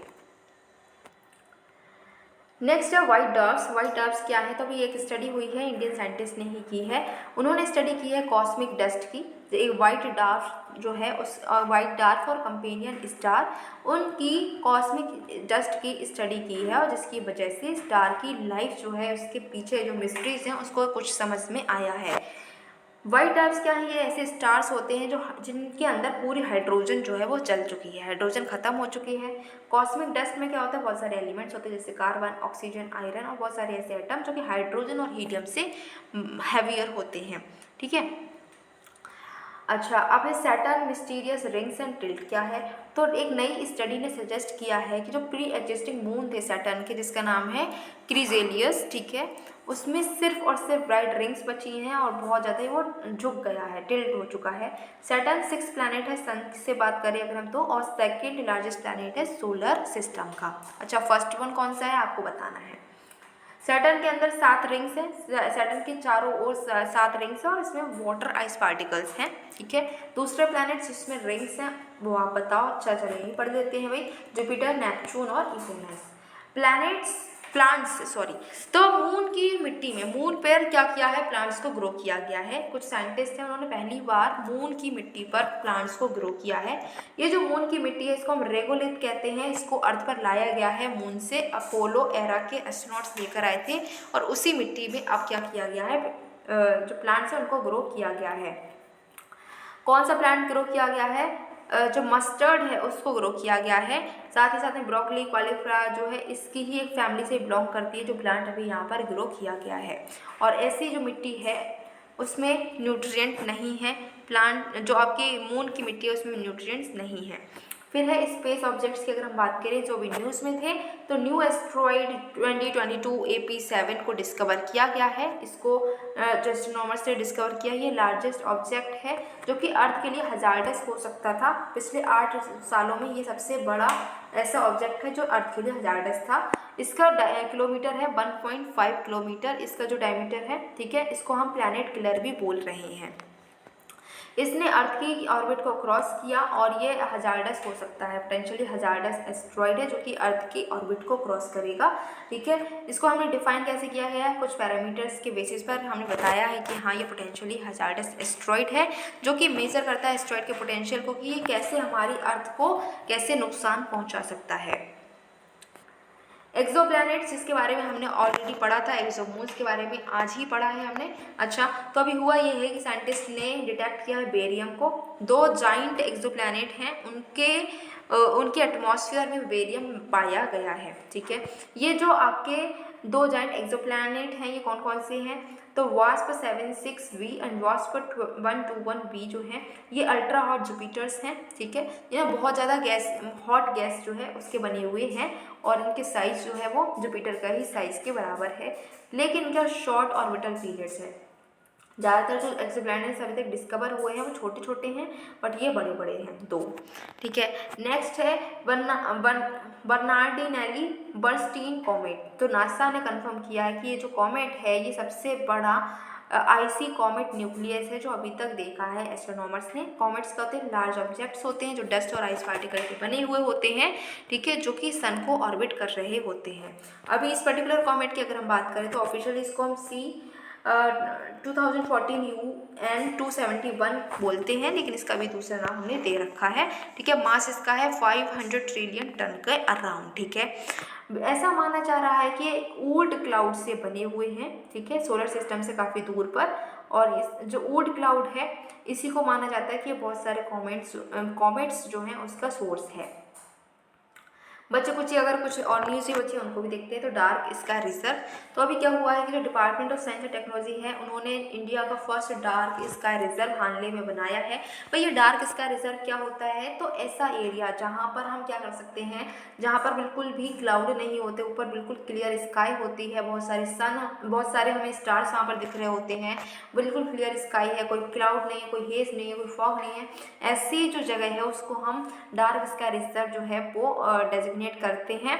ठीक है, ये दुनिया की कुछ हाईएस्ट लोकेटेड साइट्स है, वहाँ पर हानले भी उसमें से एक आता है। इसको जो आपका इंटरनेशनल डार्क स्काई एसोसिएशन है उन्होंने इसको जो है डेजिग्नेशन दी है। अब ये क्यों बनाया गया है, पहली बात तो टूरिज्म भी यहाँ पर प्रमोट होगा, लोग यहाँ पर देखने आ सकते हैं। सेकेंड थिंग क्या है कि हम यहाँ पर साइंटिफिक रिसर्च भी कर सकते हैं। फिर संपूर्ण आनंद ऑप्टिकल टेलीस्कोप, तो ये लोकेटेड है एरिस में, मनोरा पीक नैनीताल में ये लोकेटेड है और इसके 50 साल पूरे हो चुके हैं। ठीक है, कौन कौन से इंस्ट्रूमेंट इसमें लगे हैं, तो कैसीग्रेन प्लेट होल्डर लगा है, मैनुअल कैमरा लगा है, फोटो इलेक्ट्रिक फोटोमीटर लगा है, पोलैरिमीटर लगा है। ठीक है, ये यूज़ होता है कि हम यहाँ पर कॉमेट्स को ऑब्जर्व कर सकते हैं, प्लैनेट्स को और एस्ट्रॉइड्स को, स्टार्स को, इन सबको हम ऑब्जर्व कर सकते हैं। नेक्स्ट है shaped antenna measurement of background radio spectrum सारस 3 टेलीस्कोप। ठीक है, ये हेल्प करेगा कि कैसे हम जो अर्लीस्ट रेडियो ल्यूमिनस गैलेक्सीज हैं उनकी प्रॉपर्टीज़ को डिटरमाइन करने में ये हेल्प करेगा। ये एक प्रिसीजन रेडियो टेलीस्कोप है जो कि डिटेक्ट कर सकता है एक्सट्रीमली फेंट रेडियो वेव सिग्नल्स को भी। ठीक है, पहला टेलीस्कोप है जो कि इतनी लेवल की सेंसिटिविटी को भी अचीव कर पाया है। ठीक है, इसको डिज़ाइन किया है रमन रिसर्च इंस्टीट्यूट ने और ये काफ़ी अच्छा है और इसको हमने बनाया है, इस बात पर हमें प्राउड होना चाहिए। ठीक है, ये कर्नाटका में जो है डिप्लॉयड है। नेक्स्ट है लिक्विड मिरर टेलीस्कोप, इंडिया का पहला और एशिया का लार्जेस्ट लिक्विड मिरर टेलीस्कोप जो है ये देवस्थल ऑब्जर्वेटरी जो है उत्तराखंड में, वहाँ पर इसको डिप्लॉय कर दिया गया है। ये department of science and technology के अंडर काम करती है और ये क्या करेगा, एस्ट्रॉइड्स को ऑब्जर्व करेंगे, सुपरनोवा, स्पेस डेब्रिस सबको ये ऑब्जर्व करेंगे। ये कौन से एस्ट्रोनॉमर्स ने मिलकर बनाया है, तो इंडिया के एस्ट्रोनॉमर्स, बेल्जियम और कनाडा के एस्ट्रोनॉमर्स ने मिलकर इसको बनाया है। लेकिन याद रखना है कि कभी भी टर्न नहीं हो पाएगा, इसको हम किसी भी डायरेक्शन में ना टर्न कर सकते हैं ना पॉइंट कर सकते हैं। नेक्स्ट है space bricks. Ma'am space bricks, क्या स्पेस में कोई ईंट बन रही है क्या, जैसे हमारे इंडिया में हमारी अर्थ पर हमारे वर्ल्ड में ब्रिक्स बनती हैं, तो क्या स्पेस में भी बनती हैं, क्या वो वाली ब्रिक्स है ये, तो नहीं, ये वो वाली ब्रिक्स नहीं है। रिसर्चर्स जो है इसरो और आपकी जो इंस्टीट्यूट ऑफ साइंस है उन्होंने क्या किया है, एक तरीका निकाला है कि कैसे हम अलग अलग शेप्स से जो मार्स की सॉइल है उसकी शेप से हम क्या कर सकते हैं, ब्रिक्स बना सकते हैं। ठीक है, with the help of bacteria and urea. तो बैक्टीरिया और यूरिया की हेल्प से मार्स की से आई हुई मिट्टी के हम क्या कर सकते हैं, अलग अलग शेप की ब्रिक्स बना सकते हैं। पहली स्लरी जो है वो बनाई है हम मार्शियन सॉइल को ग्वार गम के साथ में मिलाकर हमने एक स्लरी को बनाया है, उसमें यूरिया और निकल क्लोराइड भी मिलाया है।